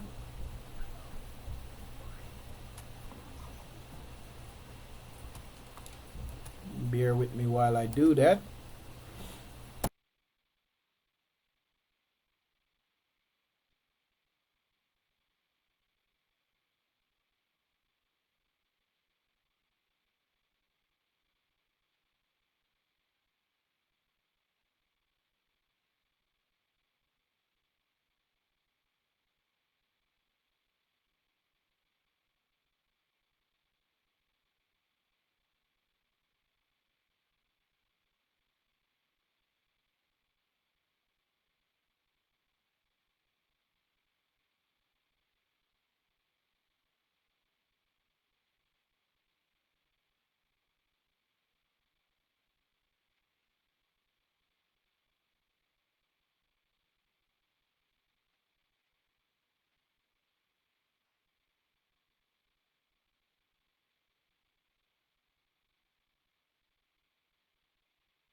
Okay, Tuda. Sorry about that. I'm not sure why exactly it's doing that. But Tuda, for letting me know. Okay. So let me put this back on, make sure everybody can hear. Okay. All right, great, great. Tuda Aki, Tuda Rabba. All right. Now, so in we're picking up now in verse 88. All right. Matter of fact, let's start at verse 87. We read this last week, but let's start at verse 87.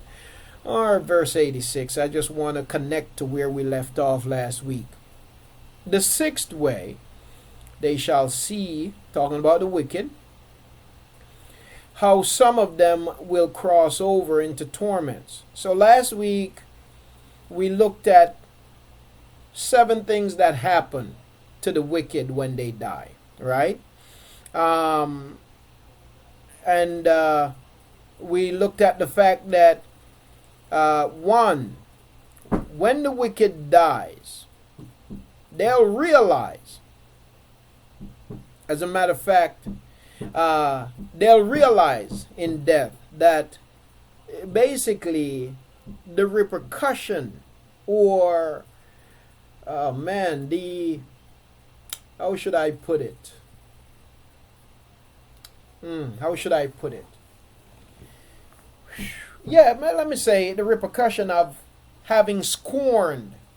They'll be reminded that they have scorned the instructions of Yahuah, the Torah of Yahuah. So in death, they'll be reminded that they rejected the instructions of Yahuah. That's the first thing that happens. They're reminded that they rejected, that they scorned the instructions of Yahuah. The second thing that happens is that they realize that their chance of repentance is no more. That in death there is no repentance in death. So they realize that in death that there is no more opportunity to make it right. Next, they realize also that a reward is laid up for those who have trusted in the contract of Yahuah, or those who have walked in obedience. And that is important because the wicked laughs at those who seek to walk in obedience to the contract of Yahuah. They think you're silly for seeking to walk in obedience. It's just this life and there is nothing more to it. You know, you're wasting your time, and so they laugh. And so Yahuah shows them that no, you were the one that was wrong. Right? Next, Yahuah will cause them to consider the torment of the wicked, right? He'll cause them to consider the torment of the wicked, all right, laid up for them in the final judgment. They'll also see the dwelling place, the resting place. Yahuah will allow them to see that the set apart ones are guarded by his messengers. And also we looked at the fact that This conference is being recorded. we looked also at the fact that just make sure your mic is muted for me, family. We looked also at the fact that they will see how some of the wicked will cross over into varying levels, degrees of torment, because of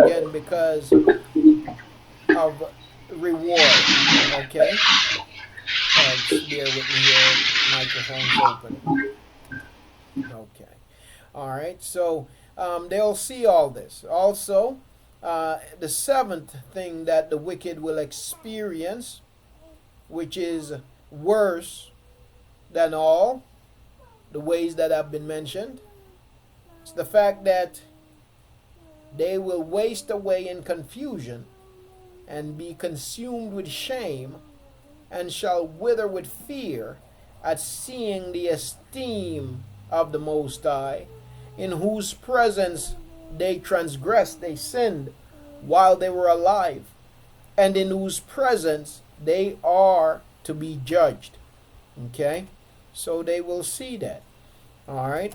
So that's what happens to the wicked.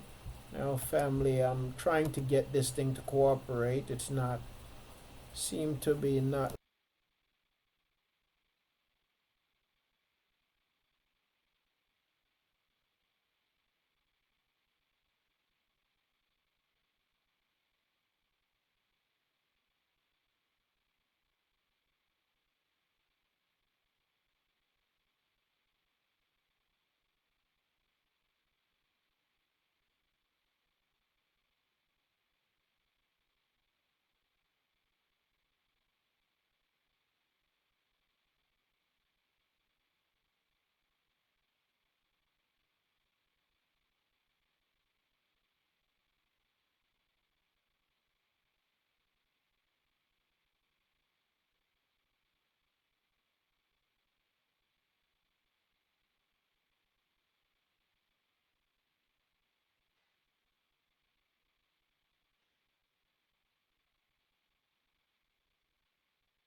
YouTube aquí.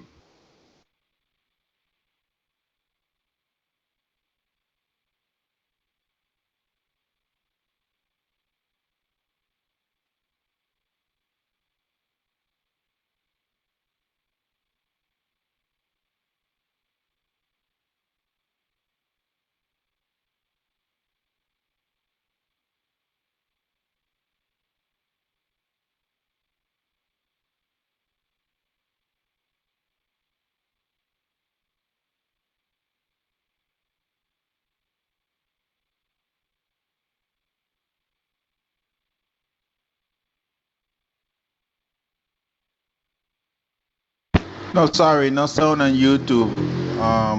They're not listening. Doing this, I don't know. I'm sorry about that, family, and to the Aki for making me aware. I appreciate that. Okay. Don't know why it keeps doing that. I'll have to figure that out. Okay. All right. Yes, so in verse 88, now talking about the set apart ones, what happened to the set apart individual, the obedient when they die? Now this is what happens. This is the order of those who have kept the ways of Yahuah when they shall be separated from their mortal body. During the time that they lived in it, they laboriously served the Most High, served Yahuah, and withstood danger every hour so that they might keep the Torah of Yahuah perfectly. Therefore, this is the teaching concerning them. First of all, they shall see with great joy the esteem of him who receives them, or they shall have rest in 7 orders or 7 ways. Okay, so they're going to go through a process also. Okay, 7 things will happen. 7 things happen with the wicked. 7 things will happen with the set apart ones of Yahuah at death. Okay, the first, because they have striven with great effort to overcome the evil thought that was formed with them, so that it might not lead them astray from life into death. So number 1, because they they inherit a shalom in Yahuah. So remember last week we talked about the fact that the breath of the wicked does not return to Yahuah. Now, the set apart one, their breath, because we do not have soul. We talked about that last week, that the soul is a combination of flesh and breath. Yahuah Elohim formed man of the dust of the ground, breathed into his nostril, and man became a living soul.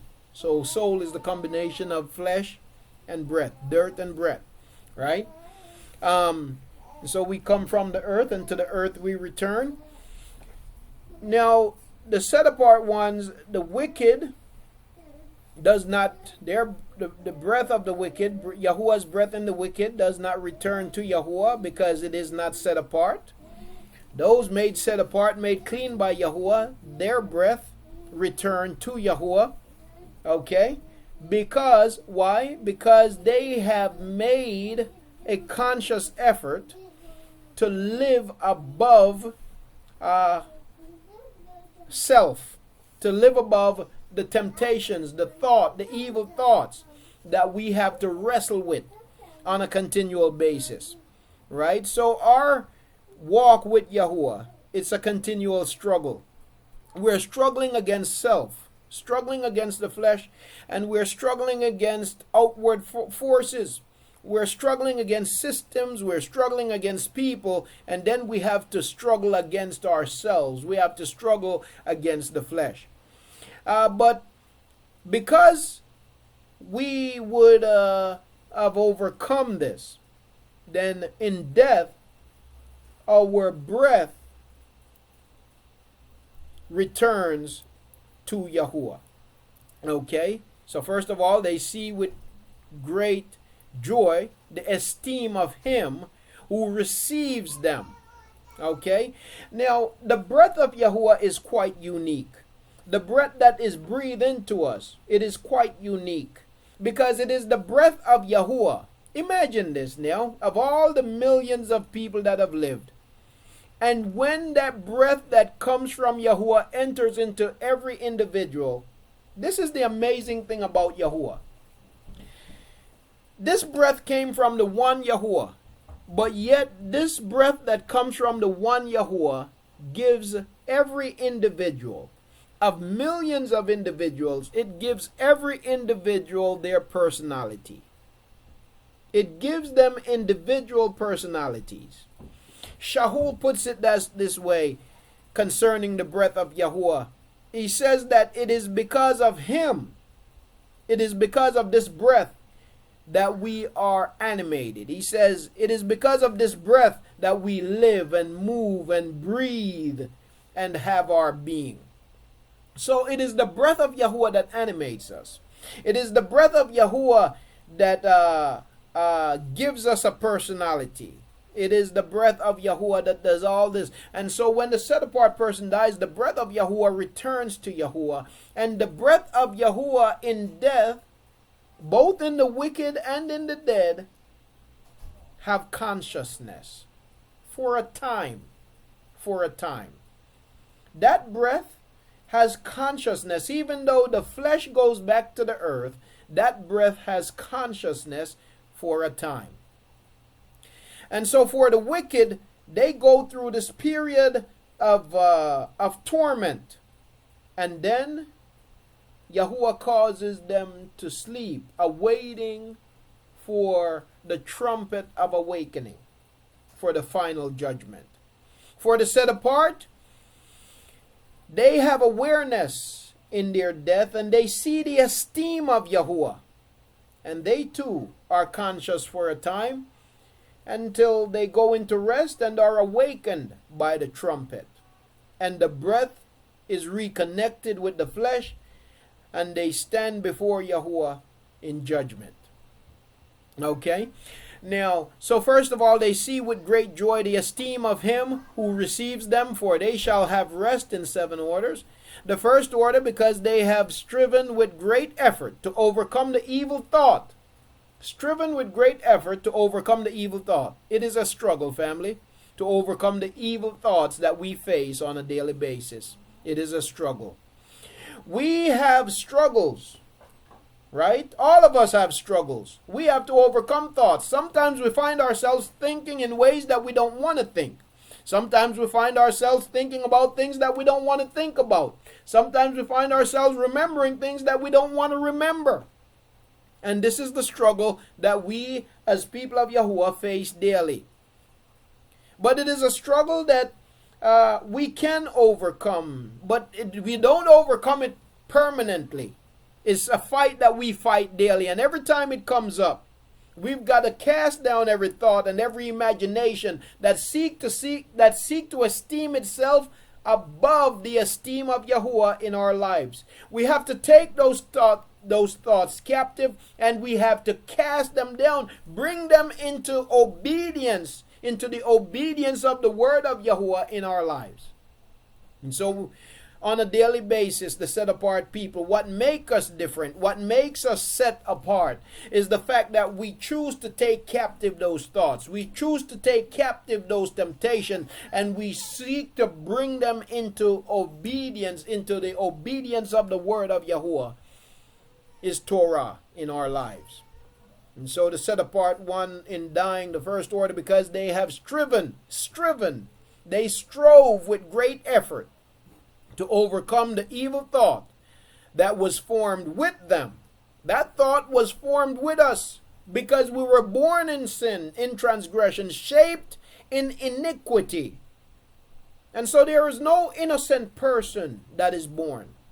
Every person that is born into corruption, because in Adam, all of us, and through Adam, all of us became corrupt. And so there is no innocent person born on this earth.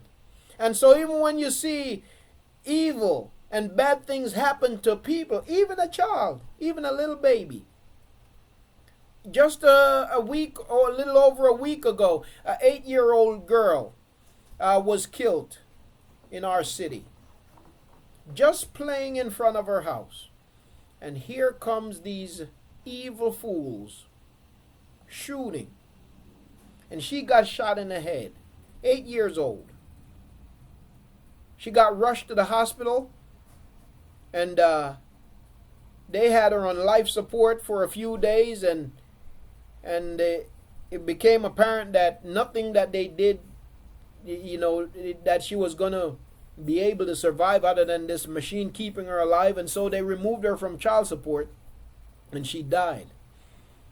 Life support? Yes. Did you say child support? Did I say child support? I have child support on my mind. Life support. I'm sorry, life support. But life support. Life support, not child support. I'm sorry, family. But so they had her on life support. Okay? And they removed her, and so she died. And many people will look at that and say, but what did she do to deserve that? Okay, so I understand that, we're grown and we might have transgressed against the Torah of Yahuah, but here's a little girl. What did she do to deserve that? The reality is, family, the fact of the matter is that all of us, from the moment of inception, or let me say the moment of conception, all of us deserve death. All of us deserve death. We read from the book of Devarim, Deuteronomy chapter 32 this morning. Yahuah said concerning his people, his nation, he said, I would have destroyed all of you. I would have killed all of you, except for the fact that the wicked is going to take credit for what I have done. You see. And so there is not a single person that is born that one can say that, oh, something bad happens, and one can say that that person did not deserve it. Yeah, people say it all the time, but are they right in saying it? Are they right in saying when they say that that person didn't deserve this, or that child didn't deserve that or the other? Are they right? Can they be just in saying so? That this one didn't deserve something, but that one did? No. All of us deserve death. All of us deserve destruction. And so one is not right in saying that one deserved this but the other didn't, because all of us deserves destruction, right? Because we were born in transgression, shaped in iniquity. You know what iniquity is? Iniquity is really the Christian way. It's the Christian way of replacing Torah, lawlessness or disobedience. Replacing the word lawlessness or disobedience. It's their way of trying to dumb down the instruction of Yahuah, the expectation that we are to be obedient. So, to dumb it down, to dumb down the truth that Yahuah expects obedience from his people, they change, instead of using the word lawlessness or using the word Torah, they came up with the word iniquity. Okay? But iniquity, where you see iniquity, what it should say is disobedience or lawlessness. But no, law is bad, you see. So they don't want to say lawlessness, to put law, to say that to be lawless is bad. They don't want to do that. No, they say to be lawless is good. That's what Christianity teaches. So to avoid saying that to be lawless is bad, is bad, what they do is they replace that with the word iniquity. But what the text is, what Yahuah says is that we were born with a lawless nature. You see, we came out with abstinence in our hearts, with disobedience in us. We came out rebellious against him. You see, is what he is saying. And so because we were born in rebellion, shaped in rebellion, we were shaped in rebellion, then the price for rebellion is death. So everybody deserves death, you know. And that's just the reality. Okay? So, first order, because they have striven, the set apart one, the obedient one, have strove with great effort to overcome the evil thought that was formed with them, so that it might not lead them astray from life into death. That's our responsibility. To strive daily against the evil thought that was formed with us. It was formed. It's interwoven in us. And so we've got to strive against it daily. Okay? Next, the second order, because they see the perplexity in which the souls of the disobedient wander. Okay? In this case, it's not the souls. What's wandering is the thing that gives them their personality. So remember I said earlier that the breath of the wicked does not go back to Yahuah. The breath of the set apart goes back to Yahuah, but the breath of the wicked does not go back. Right? And for a time the wicked wanders. Okay? It wanders in anguish. And so the set apart one in death sees the wandering of the wicked. Okay? And so the second, because they see the perplexity in which the breath, the being of the disobedient wander, and the punishment that awaits them. The third order, they see the witness that he who formed them bears concerning them. So the set apart sees the witness, sees the case against the wicked. They sees the case against the case of Yahuah against the wicked. That throughout their life they kept the Torah. Okay? So they see the punishment that awaits the wicked. The third order, they see the witness that he who formed them bears concerning them, that throughout their life they kept the Torah with which they were entrusted. So they also see Yahuah's affirmation. They see Yahuah's report concerning themselves. that they were obedient. They saw the praise of Yahuah of them. Fourth, the fourth order, they understand the rest that they now enjoy. They understand the rest that they now enjoy. Being gathered into their chambers and guarded by messengers in profound quiet. You see? So they rest. The set apart ones of Yahuah, they rest. Yahuah allowed them to see his esteem. He allowed them to see his praise of them. And they rest. And the esteem waiting for them in the last days. Yahuah also causes them to see the esteem that awaits them in the last days. That's a beautiful thing. Because even if we die before seeing the coming of Yahuah, the fact of the matter is that Yahuah is going to allow our eyes to see what awaits us in his coming. The fifth order, they rejoice that they have now escaped what is corruptible and have inherited what is to come. They see a vision of what is to come. They see the realness of what is to come. And besides, they see the straits and toil from which they have been delivered, and the spacious liberty that they are to receive and enjoy in immortality. They see what they will enjoy in immortality. The sixth order, when it is shown them how their face is to shine like the sun, and how they are to be made like the light of the stars, being incorruptible from then on.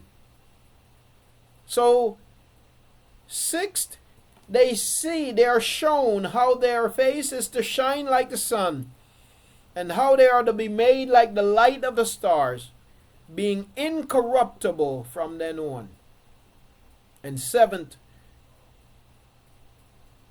which is greater than all that have been mentioned, because they shall rejoice with boldness, and shall be confident without confusion, no more confusion, and shall be glad without fear, for they press forward to see the face of him whom they served in life, and from whom they are to receive their reward when esteemed. This is the order of the beings of the set apart, as henceforth is announced, and the previously mentioned are the ways of torment that those who would not give heed shall suffer hereafter. Then I answered and said, will time therefore be given to the souls after they have been separated? Nope, I'm sorry, bad translation. Will time therefore be given to the being, the breath, the nafash, after they have been separated from the bodies, to see what you have described to me? He said to me, they shall have freedom for 7 days, so that during these 7 days they may see the things of which you have been told. And afterwards they shall be gathered in their habitations. I want to point out something here. The misunderstanding of our people.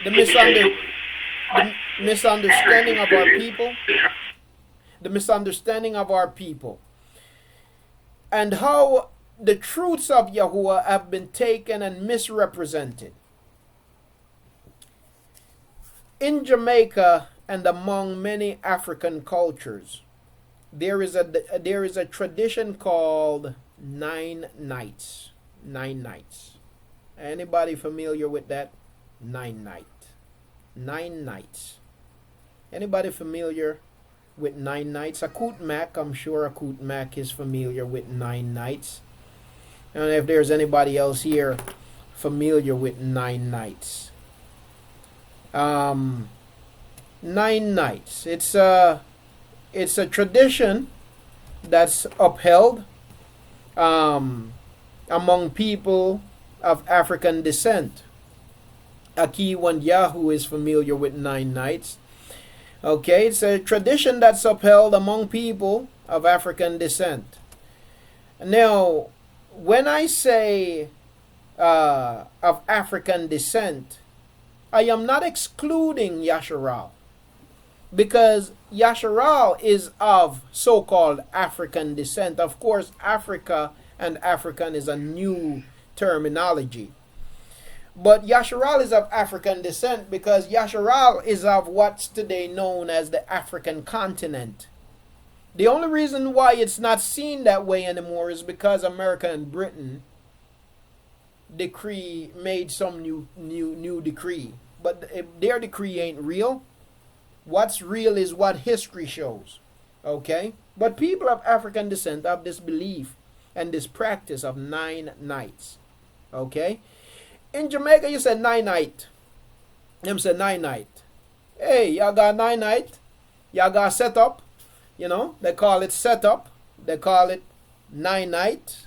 Right? So, if you're listening, you know, it might not sound like 9 nights, but that's what they're saying.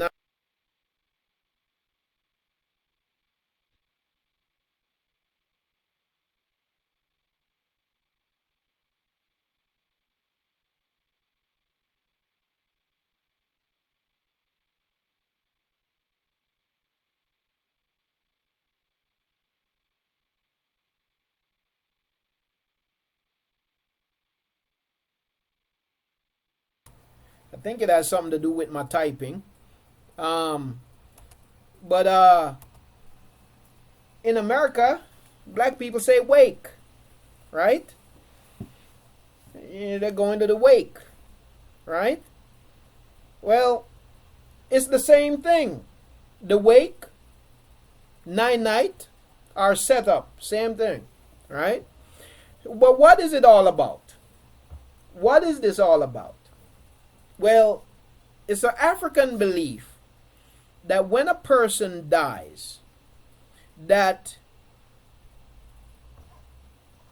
I'm going to put it in the terminology of African belief, not according to truth, but according to traditions developed over time that's somewhat loosely based on truth.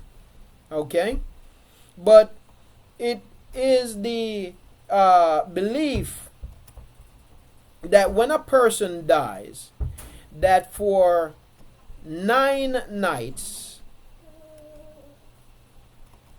their spirit, and that's another, spirit is a better word for breath than soul.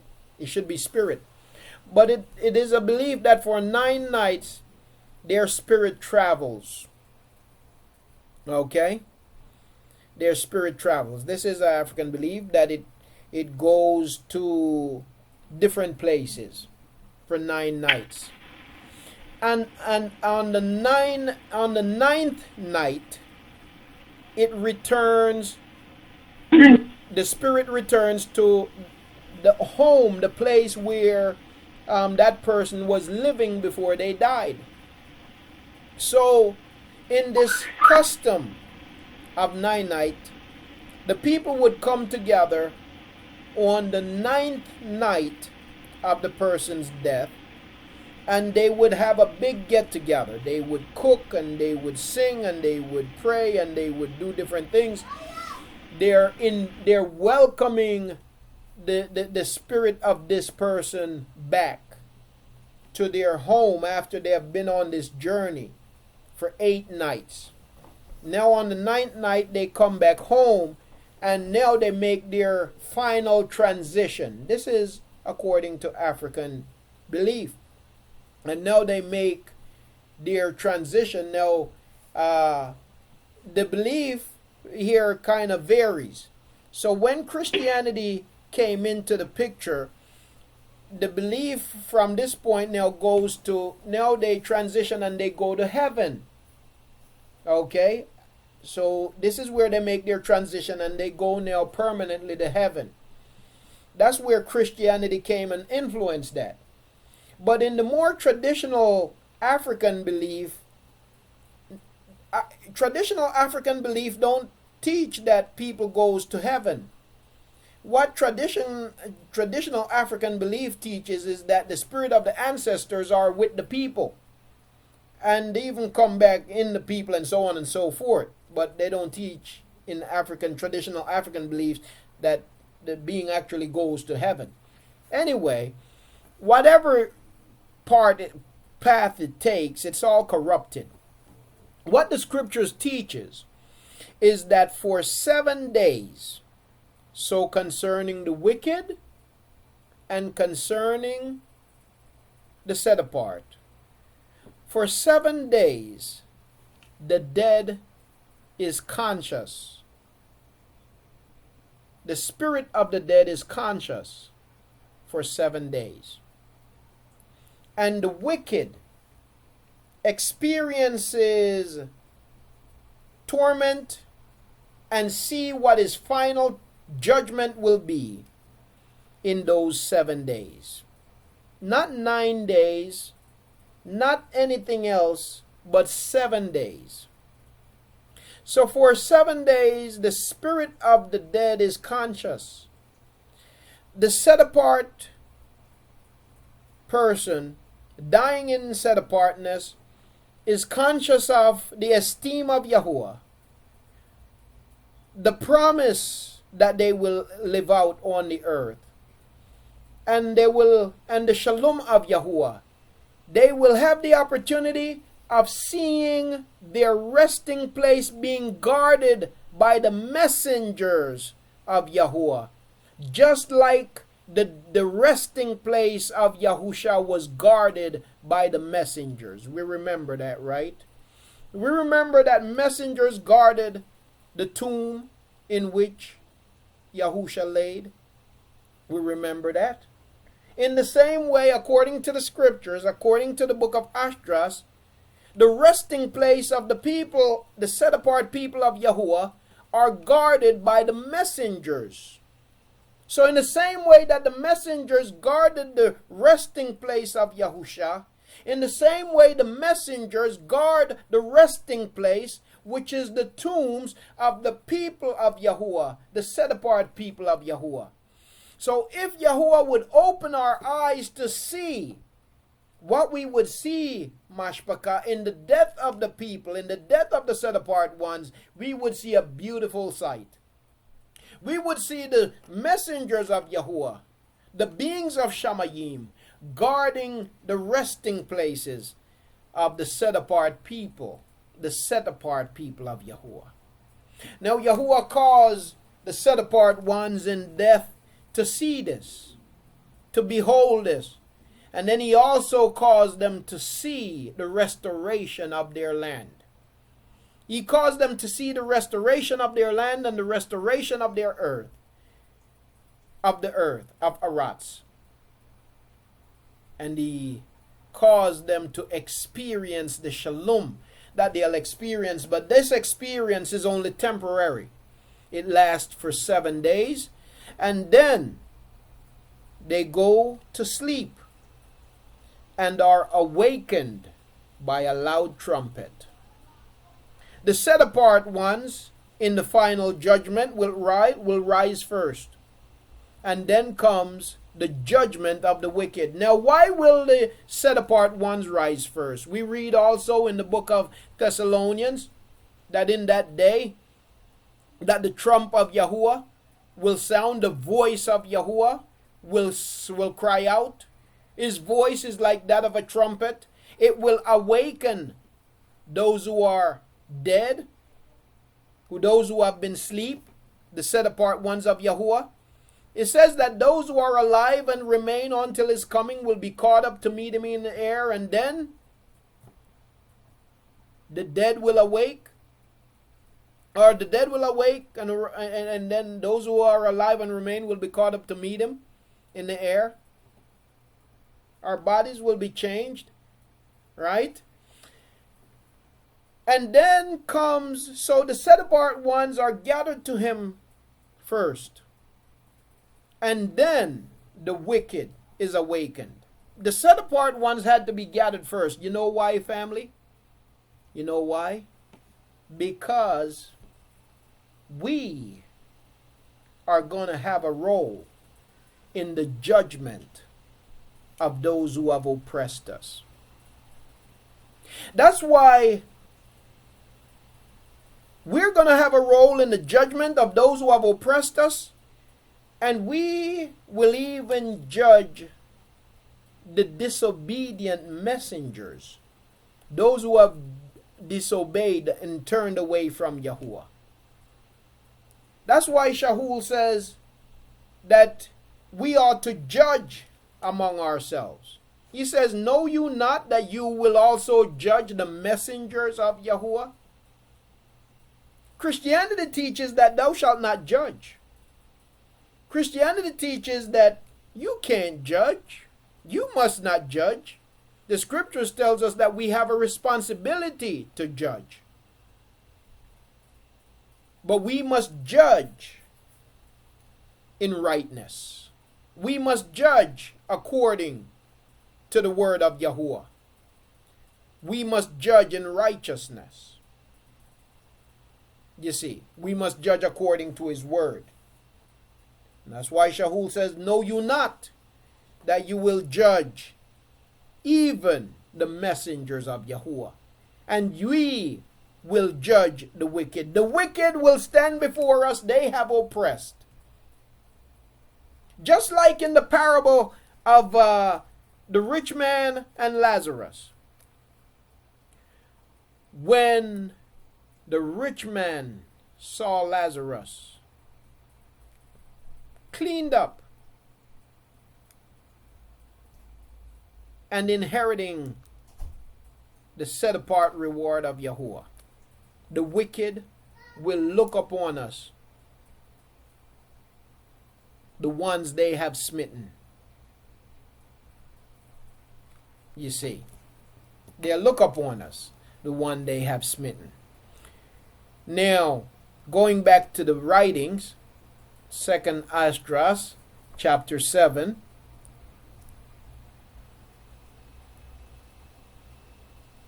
verse 100.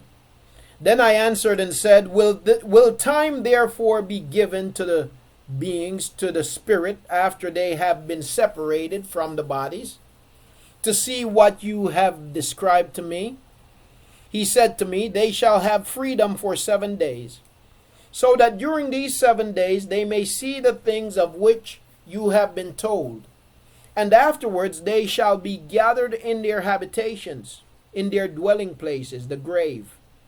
I answered and said, if I have found favor in your sight, show further to me your servant, whether on the day of judgment the righteous will be able to intercede for the disobedient, or to entreat the Most High for them.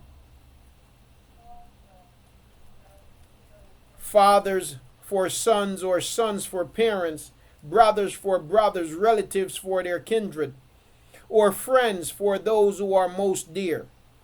He answered me and said, since you have found favor in my sight, I will show you this also. The day of judgment is decisive, and displays to all the seal of truth. You see? The day of judgment is decisive.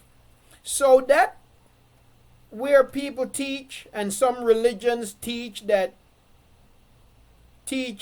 about praying for the dead. Now, prior to the day of judgment, we do see in the scriptures where prayer is made that Yahuah would be merciful even in the judgment of his people that have passed on. So we see in the scriptures where prayer is made concerning Yahuah being merciful in judgment, showing compassion even in their judgment, the judgment of his people who have passed on. You see.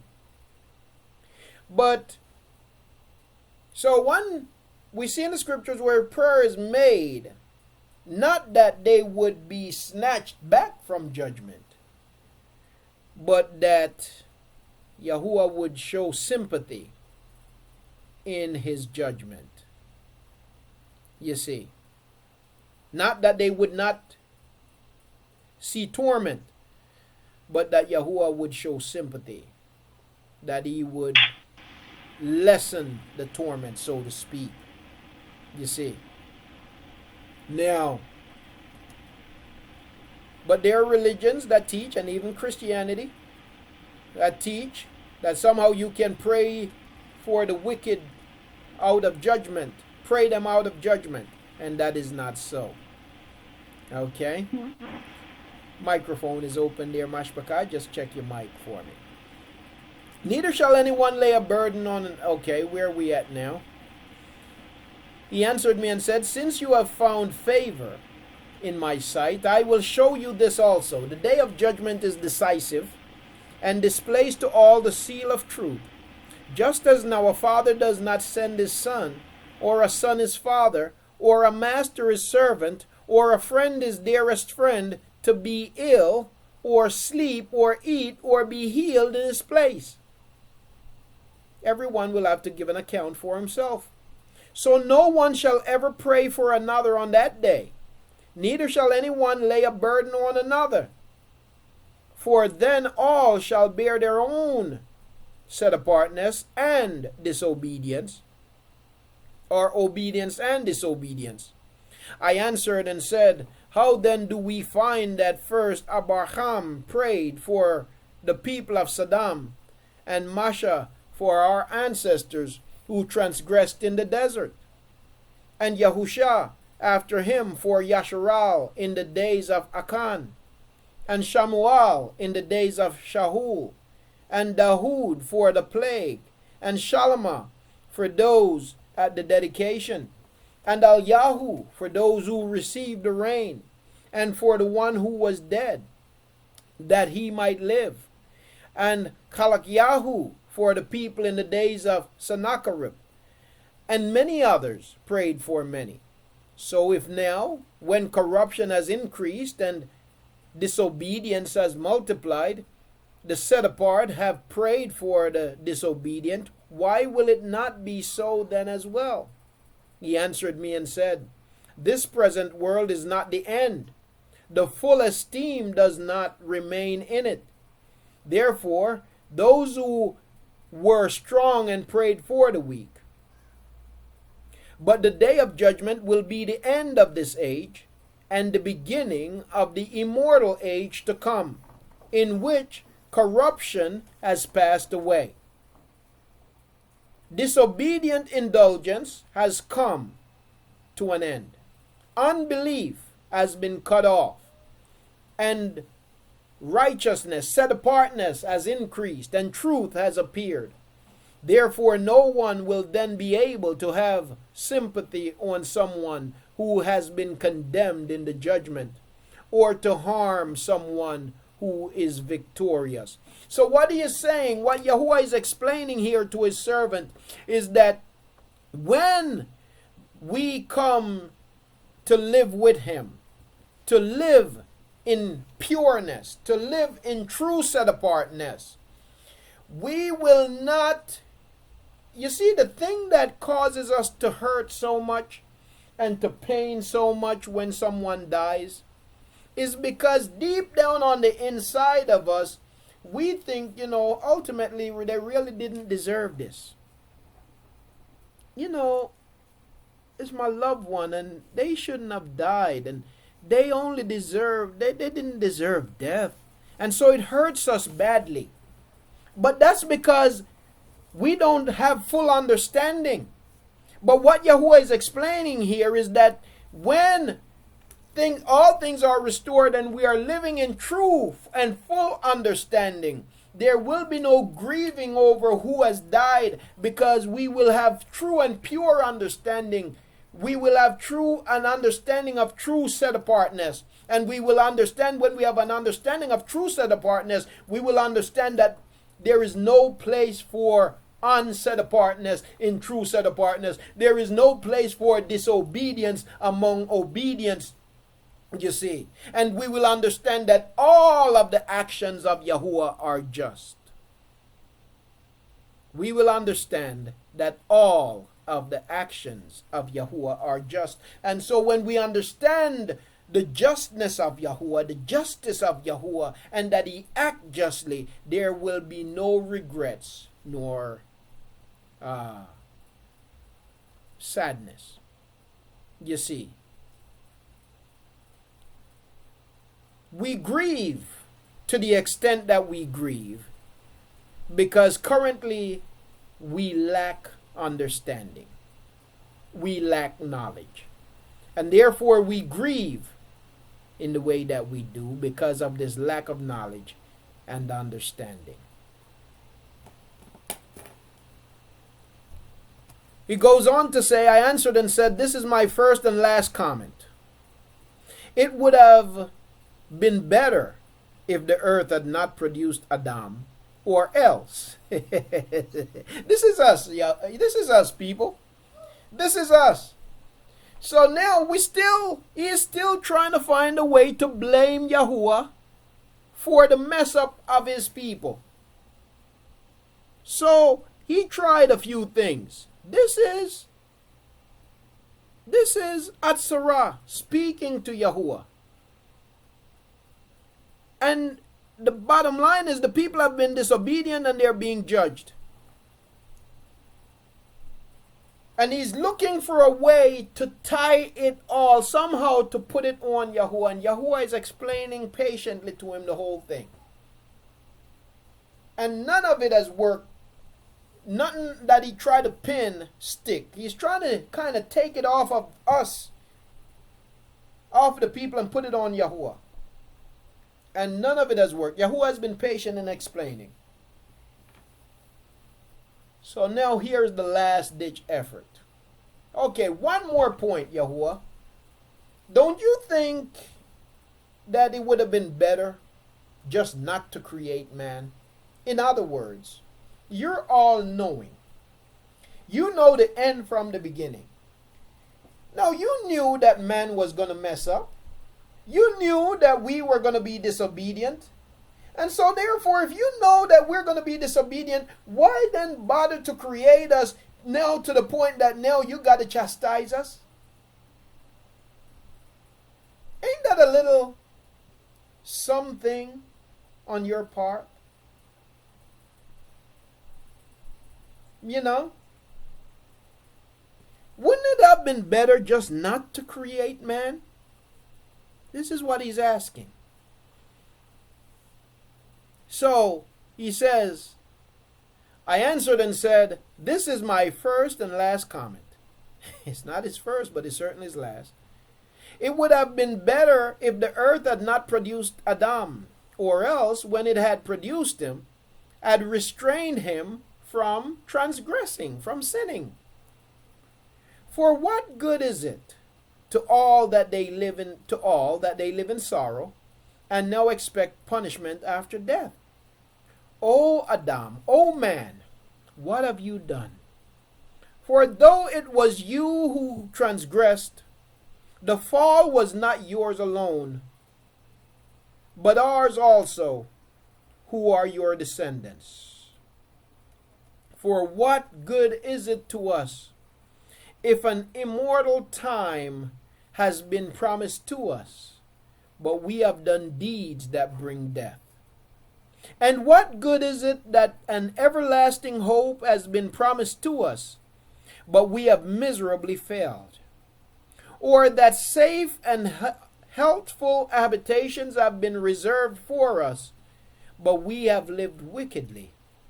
Or that the esteem of the Most High will defend those who have led a pure life, but we have walked in the most wicked ways? Or that a paradise shall be revealed, whose fruit remains unspoiled, and in which are abundance of healing, but we shall not enter it, because we have lived in perverse ways. What good is it for all these benefits to be a possibility, but we not being able to experience it because of ourselves? It's better then that we had never been created. is what he is his point. Right? Or that the faces of those who practice self-control. So family, let me point out something else. In the new kingdom, there will be medicine. In the new kingdom, in the new Arats, in the new earth, there will be medicine. Did you see that? In the new Arats, there will be medicine. But what will be the medicine?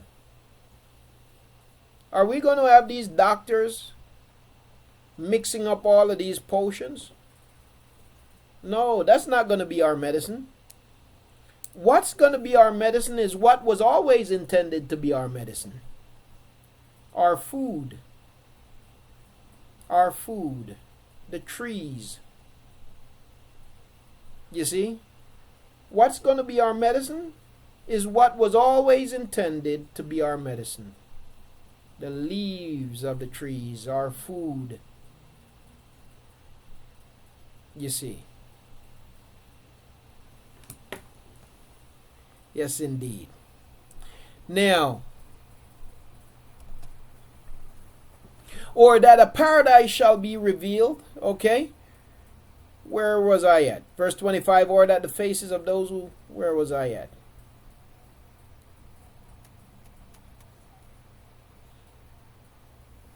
Verse 124, because we have lived in perverse ways, or that the faces of those who practice self-control shall shine more than the stars, but our faces shall be blacker than darkness.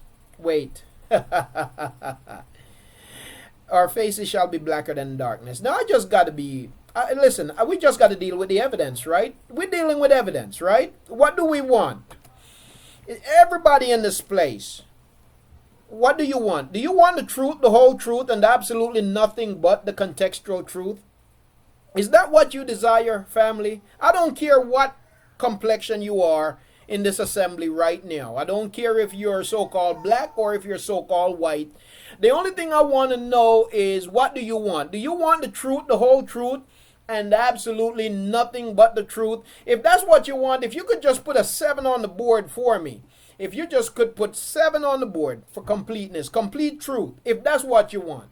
Okay, because if truth is what you want, I want to spill a little bit of truth. I don't want to spill it to you. I want to give it to you raw. Okay? So if we want the truth, the whole truth, and nothing but the truth, then the truth should not offend anybody. If what we want is the truth, the whole truth, and absolutely nothing but the truth. Okay, what I want is the truth, the whole truth, and absolutely nothing but the truth. I want the contextual truth. Now the scriptures continue to tell us as a people. The scriptures continue to tell us, and the scriptures continue to tell everybody, that the people of the book are a melanated people. What they call today black people. Okay? Black people. Yes? Okay, I'm sorry. The scriptures continue to tell us that the people of the book are a black people, are a melanated people. Now tell me something. What white person was Yahuah talking to? Or what white person was speaking here when they said that our faces are blacker than black? How can a white person say, because this is supposed to be a white man speaking, how can a white person speak of himself and say, let me read it again now. All we want is the truth. This is not about being racist or esteeming race. It's about esteeming truth. Okay? But since so many people have such a difficult time with this truth, then the truth have got to be highlighted. We got to continue to highlight it and emphasize it so that our people who have been lied to can get it. Okay? 125, or that the faces of those who practice self-control shall shine more than the stars, but our faces shall be blacker than darkness. For while we lived and committed iniquity, we did not consider what we should suffer after death. Would a white person describe their anguish in this way? If the people and the person, the people speaking, and the people of whom is spoken, were white. You see, the evidence concerning the natural seed is all throughout the scriptures. You see? It's all throughout the scriptures. Yes, if he was a Jew, would he speak this way? Would he describe himself this way? Would he describe the people this way? Speaking about their suffering, he talk about their faces, their countenance being blacker than darkness. This is not about race, family. It's just about truth. At the end of the day, in the kingdom of Yahuah, anybody, I don't care what your complexion is, anybody who loves truth and is obedient will be a part of Yahuwah's kingdom. Anybody who loves truth, acknowledge and embrace the people of Yahuwah, and is obedient, will be a part of the kingdom. You see? You say our faces are blacker than darkness. What color is darkness? As if he didn't use the word blacker already. Pitch. Darkness. Blackness. Right? He uses what is real, what is actual, to speak metaphorically of their condition. It's no different than in the book of what's the name of the book there? Lamentations, where Yahuah speak about our suffering and our skin, that our skin is black and how it cleaves to our bones because of our suffering. No different, the same thing. You see? It's about truth. And the sooner that we can understand, you see, Christianity have made us think that these things are not important and necessary.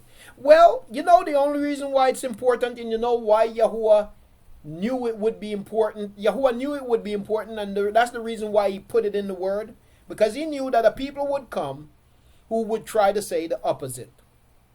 A people would come who would seek to make his people forget themselves and forget him. You see. Yes, well, people say that we were being racist when we speak of Yasharal being of black complexion, and that it doesn't matter what color he was when it comes to the light. But all the time before they passed them off as being white. Yep, absolutely. So while the people of the book are white, and there's nothing wrong with painting them white, making movies of them being white, talking of them being white. But when the truth is revealed, and when the truth is spoken of, you're a racist. Again, I continue to talk about these things because they're an issue today. They're an issue not just for many white people, but they're an issue for our own people. So I'm not talking about it. Listen, I could care less. I know that I have brothers and sisters who are Caucasian who will come into a knowledge of the truth and who will walk according to truth. Okay? I care about that. But on a large scale, as far as nation goes, I could care less. I don't do what I do to wake up white people. I do what I do to wake up the people of Yahuah. And when I say I do what I do to wake up the people of Yahuah, what I'm saying is anybody who will obey. I'm not just talking about black people, but but when it comes to reaching out to a people, to a nation, I do what I do to reach out to Yasharal first, and I praise Yahuah for any other nation who will hear this word and seek to obey. So, I'm not concerned if you have a white person who want to continue to believe that the Creator and the people of the book are Caucasians or whatever. I'm not concerned with that. what I'm concerned with is how that affects the true people. Because the true people are very much influenced by what they say and what they put out. And that's what I'm concerned with. I'm concerned with how what they say and how what they continue to put out, how it affects the true people of the nation. That's what I'm concerned with, and that's why I continue to highlight and emphasize these things. At the end of the day, for me, it has nothing to do with race, because Yahuah's scripture don't talk about race. It's all about truth. You see, it's all about truth. Yes, indeed. You see, when a people wake up to who they are, then whatever the oppressor says or does will not have the kind of power over them that it has had historically. When we wake up to a knowledge of who we are, our oppressors loses power. Because no matter what they do, it does not have power over us. Their tyranny doesn't have power over us like it did. Their terror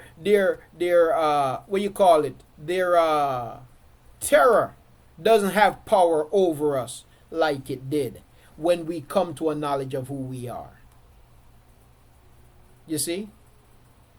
When we come to a knowledge of who we are as a people, nothing that they have plotted against us will have the power over us that it did before we knew who we were. When we come into knowledge, knowledge empowers us. Knowledge empowers. Knowledge strengthens. Knowledge makes us bold. Did you know that? That knowledge make you bold? Ignorance make you cower. Ignorance make you afraid to speak. The people who are afraid to speak are the people who are still in ignorance. Knowledge make you... Okay, you don't believe me? Sit in a classroom and let the teacher ask a question. And if you know, you're going to raise your hand. You're going to speak up. But if you don't know, or if you have some doubt, you're going to keep quiet. But if you have knowledge, knowledge make you bold. Knowledge make you speak up. When you have the knowledge of Yahuah in you, you cannot help but to speak it. That's what happened with Yahu. That's who they call Jeremiah. Yahuah poured his knowledge into him. And every time he would speak, the people, they would beat him, they would ridicule him, they would torment him, they would torture him. And it came a time when he decided, I'm not going to say anything more. But while he decided that he wasn't no longer going to speak, Yahuah continued to pour knowledge into him, because that's what the word of Yahuah is. The word of Yahuah is knowledge. For a lack of my word, for a lack of knowledge, my people perish. Yahuah continued to pour knowledge into him. And it came a point where he says, you know what, I got to speak, because it feels like fire shut up in my bones. I got to speak. I got to let it out. When you have knowledge in you, you got to speak. You got to proclaim it. You cannot have knowledge and see injustice and remain silent. The only way you can remain silent in the face of injustice is if you are unknowledgeable or unknowledgeable to the injustice. But when you become knowledgeable of it, you got to cry out. Because it does something to the humanity in you to see injustice. The only person that can remain quiet in the face of injustice is a wicked person or an ignorant person, a person who do not recognize injustice. That's what I mean when I say an ignorant person. A person who is ignorant to the injustice can remain silent and go about as if there is nothing happening. a wicked person can remain silent and go about as if nothing's happening. But a person with knowledge of injustice cannot remain silent. The more you know, the more you're compelled to cry out. Because what you know bothers. It bothers what is right and just within you.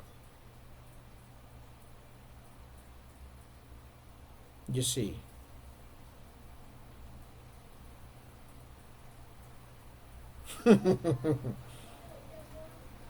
Yep. Yes, indeed. Now, goes on to say, for while we lived and committed iniquity, or disobedience, or lawlessness, we did not consider what we should suffer after death. He answered and said, this is the significance of the contest that all who are born on earth shall wage. If they are defeated, they shall suffer what you have said. But if they are victorious, they shall receive what I have said. Okay? So, he says, this is the significance of the contest that all who are born on earth shall wage. So we're in a struggle. We're in a contest. What is the contest? To put to death the deeds of the flesh and to seek to live according to the way of Yahuah. If we are defeated by our own flesh and by our own lust, then we will suffer the torment. But if we are victorious, we will inherit the promises of Yahuah.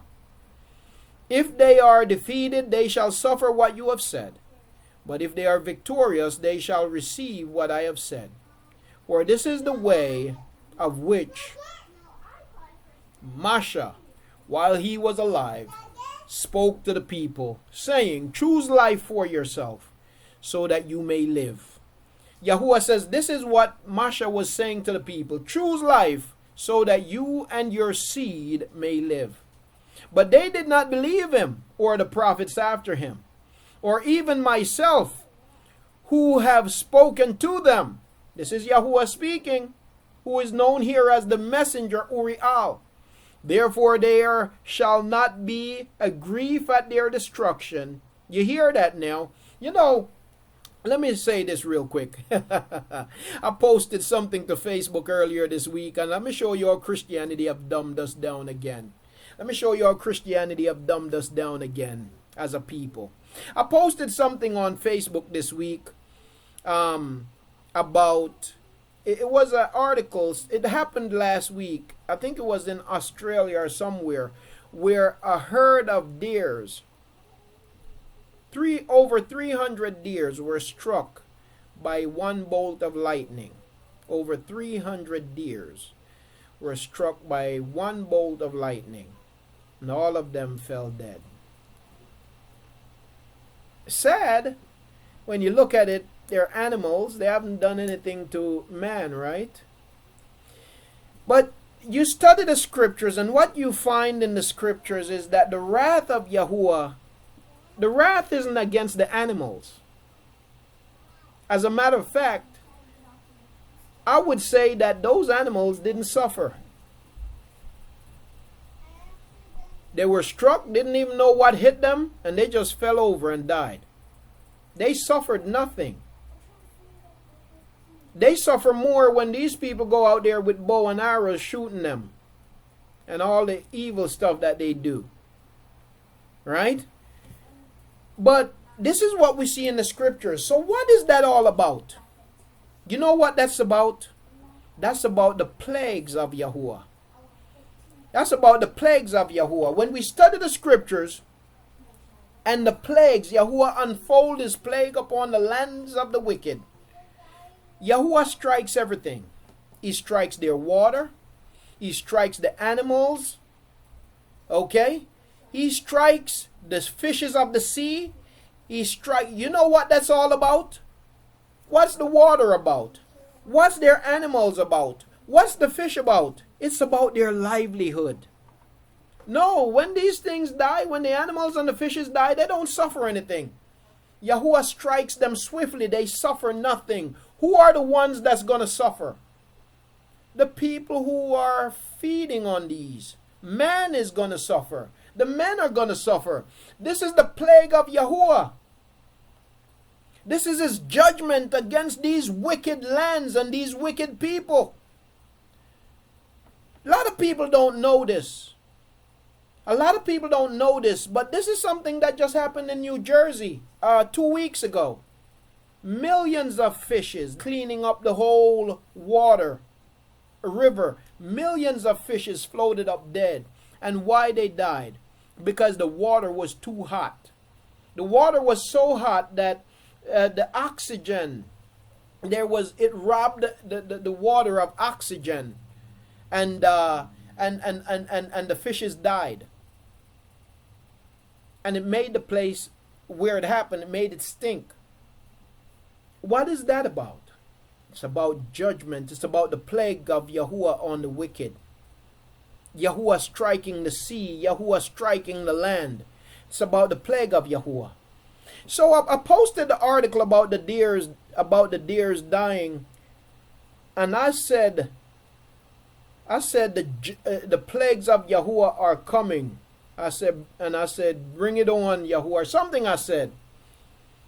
And so this white guy came on, and he said that he posted a verse. Forget what verse he posted, but basically the verse that says Yahuah has does not take pleasure in the death of the wicked.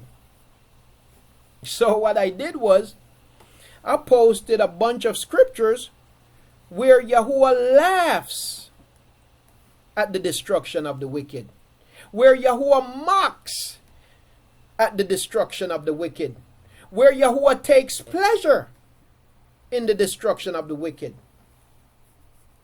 So I ask him now, so what is that saying? What's that talking about? Is that a contradiction? He never responded to me, by the way. He never responded, and I had to explain to him what Yahuah is talking about when he said that he does not take pleasure in the destruction of the wicked. Yahuah is not talking about the nations there. Yahuah is talking about Yasharal, who turned away from him, and the fact that he does have to chastise his people and cut them off. He does not take pleasure in the destruction of his people, even though they force him to do it. He takes no pleasure in cutting off Yasharal. It grieves him, Abba. It grieves our Father when he has to chastise us to the point where we are cut off. It grieves him badly. But it does not grieve him when he destroys those who oppress us. It does not grieve him. He mocks the wicked who oppress us. He mocks, he laughs at their destruction. He looks forward to the day of their great judgment. And he laughs. Yes, Yahuah looks forward to their destruction. But it grieves him to have to destroy his own people who are so wicked, who become so wicked that they won't, no matter what he tries, no matter how he seek to reach them, they won't snap out of their wickedness and repent and turn to him. That's what hurt Yahuah. That's what he doesn't take pleasure in destroying his own children. But Yahuah is well fine with destroying those who are his enemies and our enemies. You see, that's right. That's right, Aki. That's only talking about the people of Yasharal, no other people. That's talking about the people of Yasharal, a people whose names were in the book from the beginning. This is something I've said here before, that when we study the scriptures, we got to understand. We talk about studying contextually. Man, I didn't realize time has gone so far. It's already 4:57. I'm sorry. I never even took a break. I'm sorry. I didn't realize time went by so swiftly here, family. I'm going to have to take a break. But let me finish this thought. When we study the scriptures, we have to understand that all of scripture is written to one people, one nation. It wasn't written to the world. The problem is Christianity have people thinking that the scriptures was given to the world. If we do not understand that the scriptures was written to one nation and it's speaking about one nation, then we're going to misinterpret and misunderstand the scriptures every time. We've got to understand that the scriptures was only given to one people, one nation. You see. Yes, indeed, a coot. Will do. Will be a coot. Will be a coot, Mac. Will be.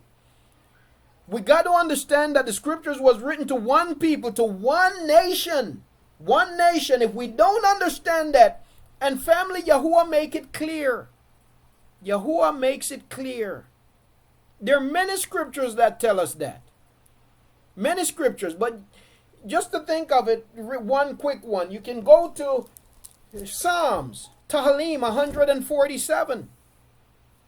And right there it tells you that I have given my word to no other nation but the nation of Yasharal.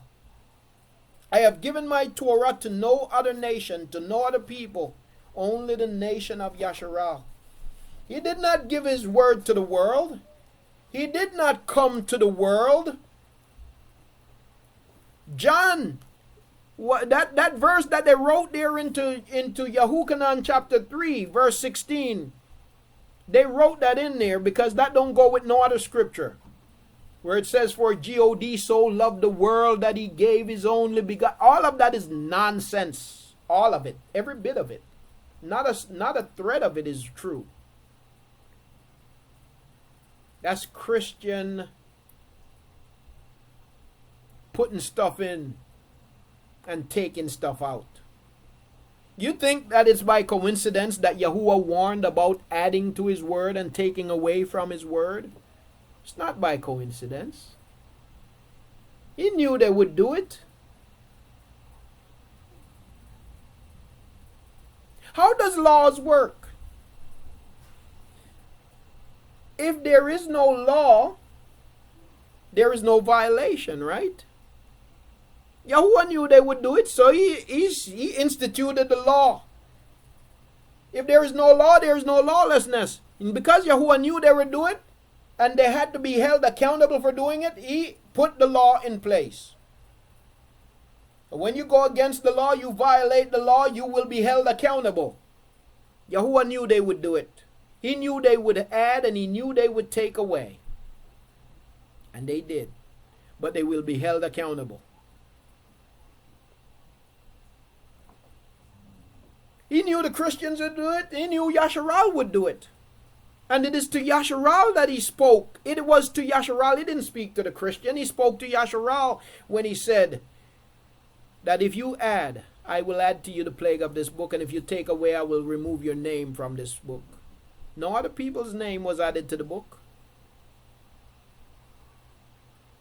No other nation's name was added to the book, but the nation of Yasharal. All right. Again, let me try to wrap this up. I've held you long here without a break. I'm sorry about that, family. I didn't realize time went by so quickly. Now, for this is the way, verse 129, for this is the way of which Masha, while he was alive, spoke to the people, saying, choose life for yourself, so that you and your seed may live. It said you may live. But they did not believe him, or the prophets after him, or even myself who have spoken to them.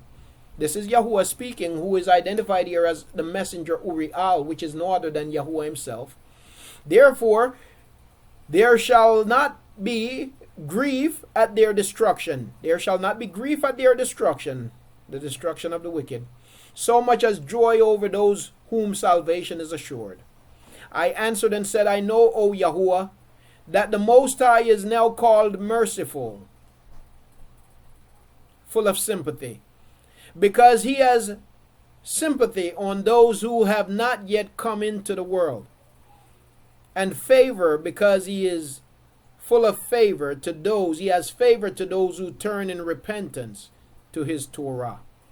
And patient, because he shows patience towards those who have transgressed, since they are his own creatures. And bountiful, because he would rather give than take away. And abundant in compassion, because he makes his compassions abound more and more to those now living, and to those who are gone, and to those yet to come. For if he did not make them abound, the world with those who inhabit it would not have life. And he is called the giver, because if he did not give out of his goodness, so that those who have committed iniquity or disobedience, not iniquity but disobedience, might be relieved of them. Not 1/10,000 of humankind could have life. And the judge, because if he did not pardon those who were created by his word, and blot out the multitude of their transgressions, there would probably be left only very few of the innumerable multitude. So what this expresses is the greatness of Yahuah, the sovereignty of Yahuah, the favor of Yahuah, the sympathy, the mercy of Yahuah, the goodness of Yahuah. You hear again, if it was not for all of these compassion of Yahuah and abilities of Yahuah, there would be none living. And so, family, some people like to praise themselves and praise their goodness. When we are told, and even when Shahul declared that there is none good, that's for real. There is none good. So what we have to do is humble ourselves and be thankful that even though we are so wicked and have been so wicked, that Yahuah truly have been merciful and kind and has shown extended favor. And so we keep that in mind. And so, as far as our study in wisdom goes concerning life, death, and life after death, we have that's what we have covered here, family. We're going to take a break, and when we come back, we're going to look at the book of Baruch that Aki Trevin mentioned earlier, First Baruch chapter 4. We're going to look at that when we come back, but we're going to take a break. Okay, we're going to take a break. Now, before we go to break, I just want to make sure: were there any questions or comments, family? Were there any questions or comments before we go to break? All right. Aki. Yes, go ahead, Aki. Shabbat Shalom. Just one question before we go to break. Okay. I've been meaning to tell you this for a long time, and I keep forgetting. I don't know if you heard of Dr. Sabi. Yes. Yeah, and everybody was talking about the things that he did and all that, and I was just kind of thinking about it and showing and seeing how everybody would mention he healed these people, he healed these people, he healed these people, he had the secret.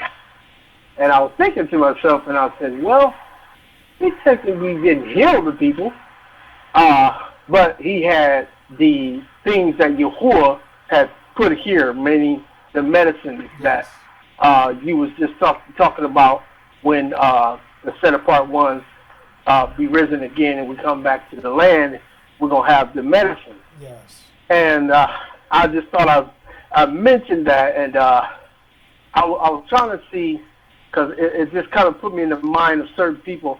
Every time somebody do something good, I know the wicked want to cut them off because it cuts off their money thing and all that. And I was thinking to myself, I said, I wonder if that was that Yahuah doing that, because he I guess he esteemed the idol as well. Mm-hmm. He spoke of God. Mm-hmm. And I was saying, even though he got them, it was, I believe, a lot of us as Yasharal, it was good information for us to know about a lot of the meat and foods that we should eat, as far as a little bit more deep into it, and I believe sometimes Yahuah uses these resources to get it to us as well. Yes. And I was just thinking, as far as I don't want to be, I don't want to be calling saying it's Yahuah when it's not. Mm-hmm. It could be Yahuah the other way around, and they killed him off. Mm-hmm. And then if people was like, well, because sometimes when you try to do Yahuah, when Yahuah created things and you give it to things to someone else, and then all of a sudden you take credit of it, that's not Yahuah. Yes. So I was just, I just want to bring that out. And as far as and what do you think about that in that sense?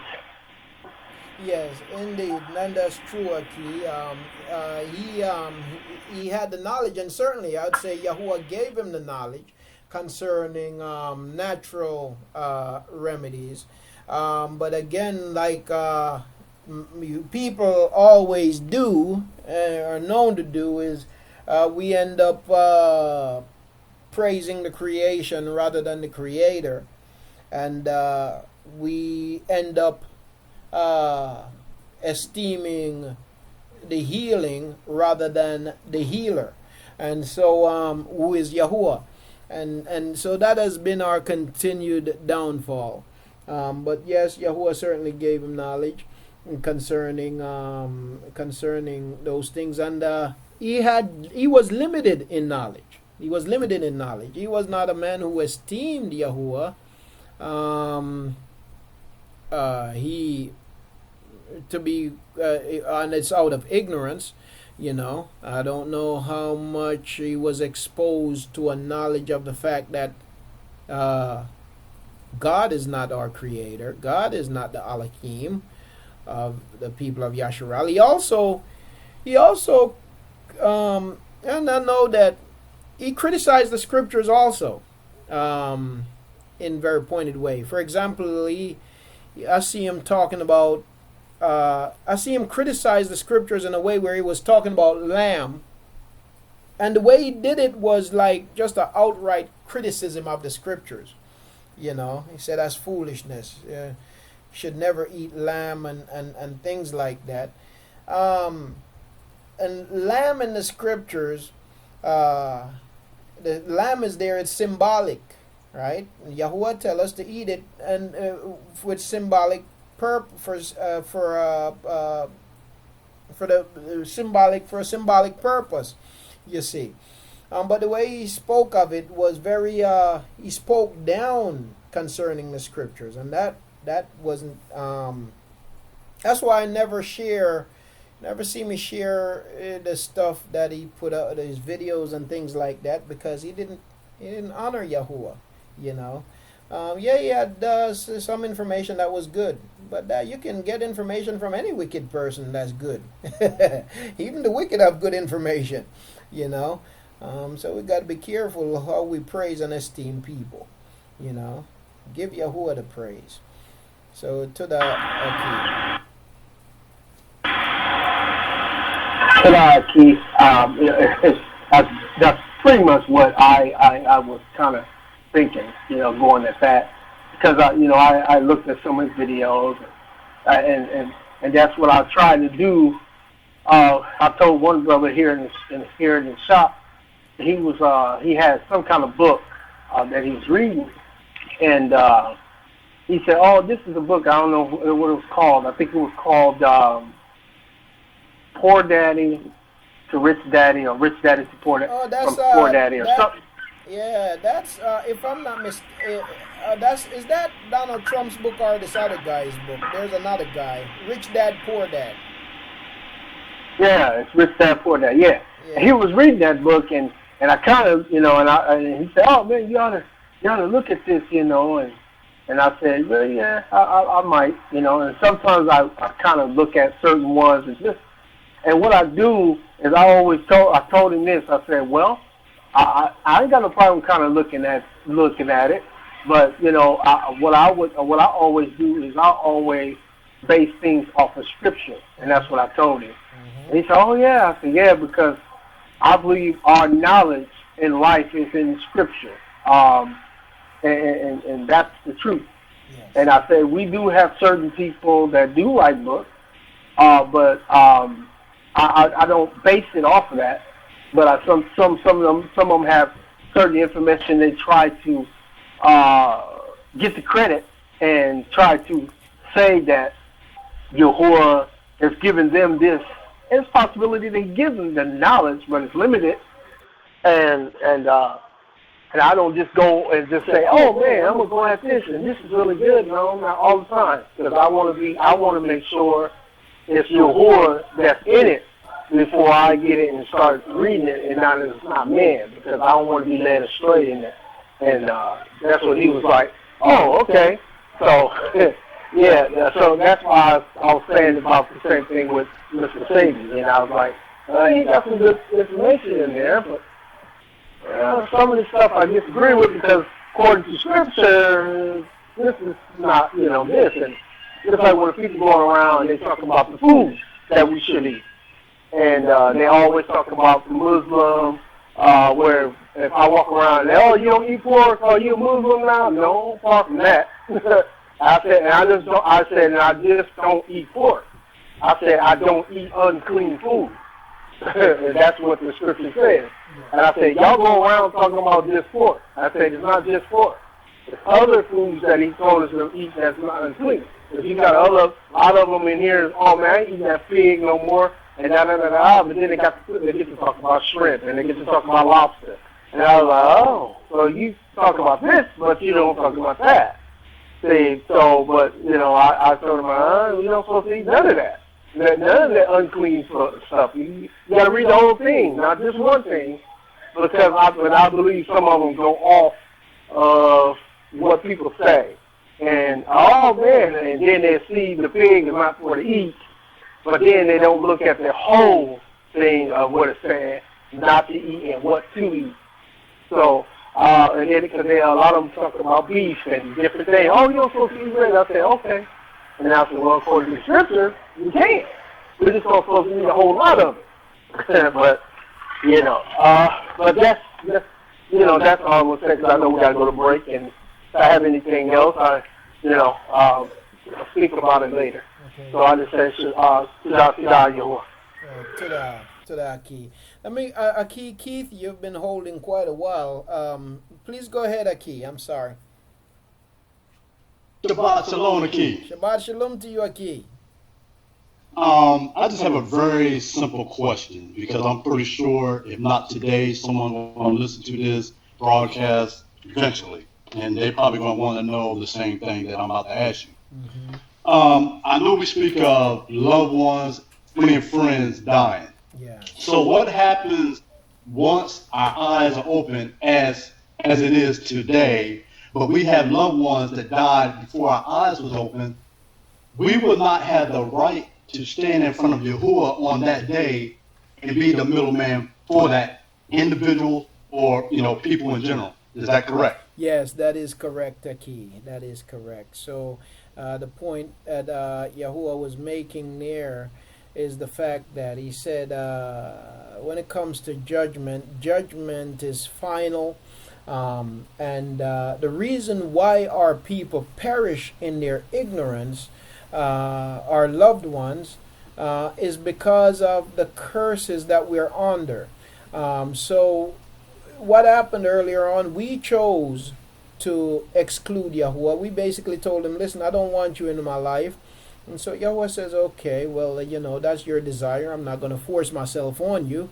And so he gave us over to our desires. And as a result of being given over to our desires, what happened is the consequences continue for generations, and so we grow up inheriting lies, and through the lies we perish, we perish in our ignorance. So it's directly as a result of disobedience. And so the fact that they perished, it wasn't unjust or unjust.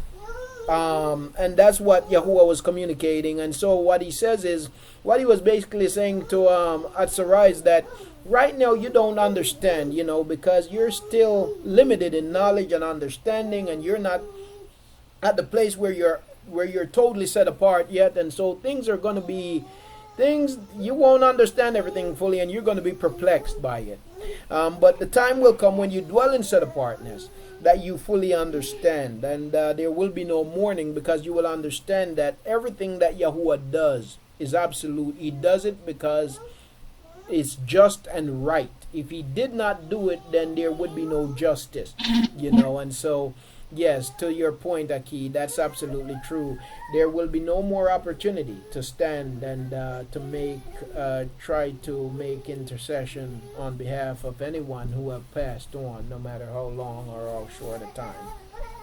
Okay, and that goes along with children also. I'm just saying, like, children maybe over 13 and above. Yes. And what's amazing, because Christianity have taught us that all children basically go to heaven. That's a doctrine of Christianity on below a certain age. But the reality is, the fact of the matter is that the children in the nation of Yasharal, when the nation is walking in obedience, the children are covered by their parents until that child come to an age of reasoning and true understanding. The child is covered. So what happens if you have a child covered by a wicked parent, disobedient parents? Where does that child fall? Each fall in disobedience with the parent, you see. So it's not a matter of what Christianity teaches, as if it doesn't matter, all children are going to heaven. I don't know, but we know nobody's spending eternity in heaven. But again, but Christianity give us this picture that all children, hey, it don't matter what their parents is like, whatever, all children, they're going to be good. They're going to be good. But that's not what the scripture shows, So, for example, you'll notice that when Yahuah would send his people to destroy people of other nations, when it does come down to that, and they only come down to that when it was necessary, really necessary, because what you fail to destroy will destroy you.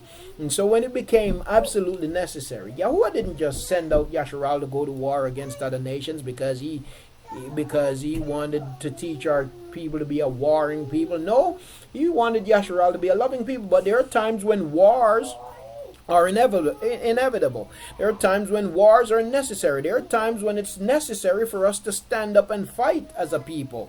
Of course, Christianity tells us that that's never necessary, but at the same time, they find it very necessary to do, and they do it often. But for us, we should never do that. No, you should never think that way. You see, but when Yahuah does send out Yasharal, and did send out Yasharal to war against other nations, he tell them, kill everything. Kill everything. That includes that includes children. That even includes the animals, you see. That's right. And because it was necessary, you see. Again, the children don't just get excused because they're children, because after all, remember, all of us were born guilty. All of us were born deserving to be totally and utterly destroyed. But it is only the favor of Yahuah, and the mercy of Yahuah, why he does not just totally annihilate us. Okay. Because I know sometimes, especially, I would say women more than men, probably carry grief longer. Yes. Overall. Yes. And so I'm pretty sure there are women out there that their loved one, maybe it was a child or a husband or family friend or whatever, and they happen to pass, and they got the knowledge afterwards. They're probably carrying that grief like it's their fault. Yes. But it's not their fault. Oh, exactly, Aki. Exactly. And that's so important to point out.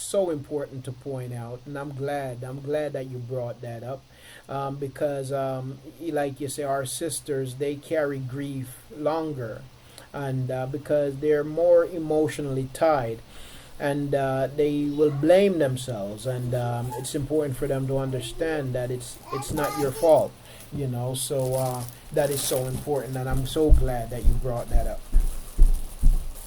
All right, Tada, Aki. Praise Yahuah. Well, family, we're going to take a break. I'm going to play some music during the break, and I'll probably put a video on also. But I'm sorry for holding you as long as I did. Time just got away. I didn't realize time went by so quickly. But we're gonna take a break, okay? So I'll see you. I'll see you after the break. We're gonna break for about a half an hour, and then when we come back, I'm not gonna keep you long because it's already almost 5:30. So I'll see you back here about 10 minutes off. It's 5:30 Eastern time, 5:23 Eastern time. So I'll see you about at 5:40, 5:55. 5 minutes of 6. We're all in different time zones, but I'll see you in about a half an hour. Okay? So I'm gonna put some music on and probably a video during the break.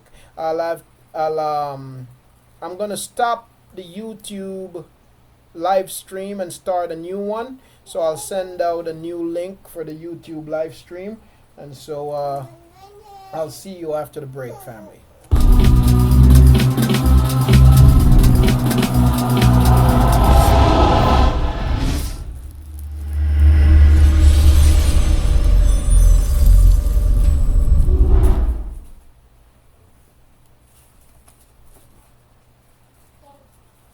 Okay, so let me go ahead and stop this.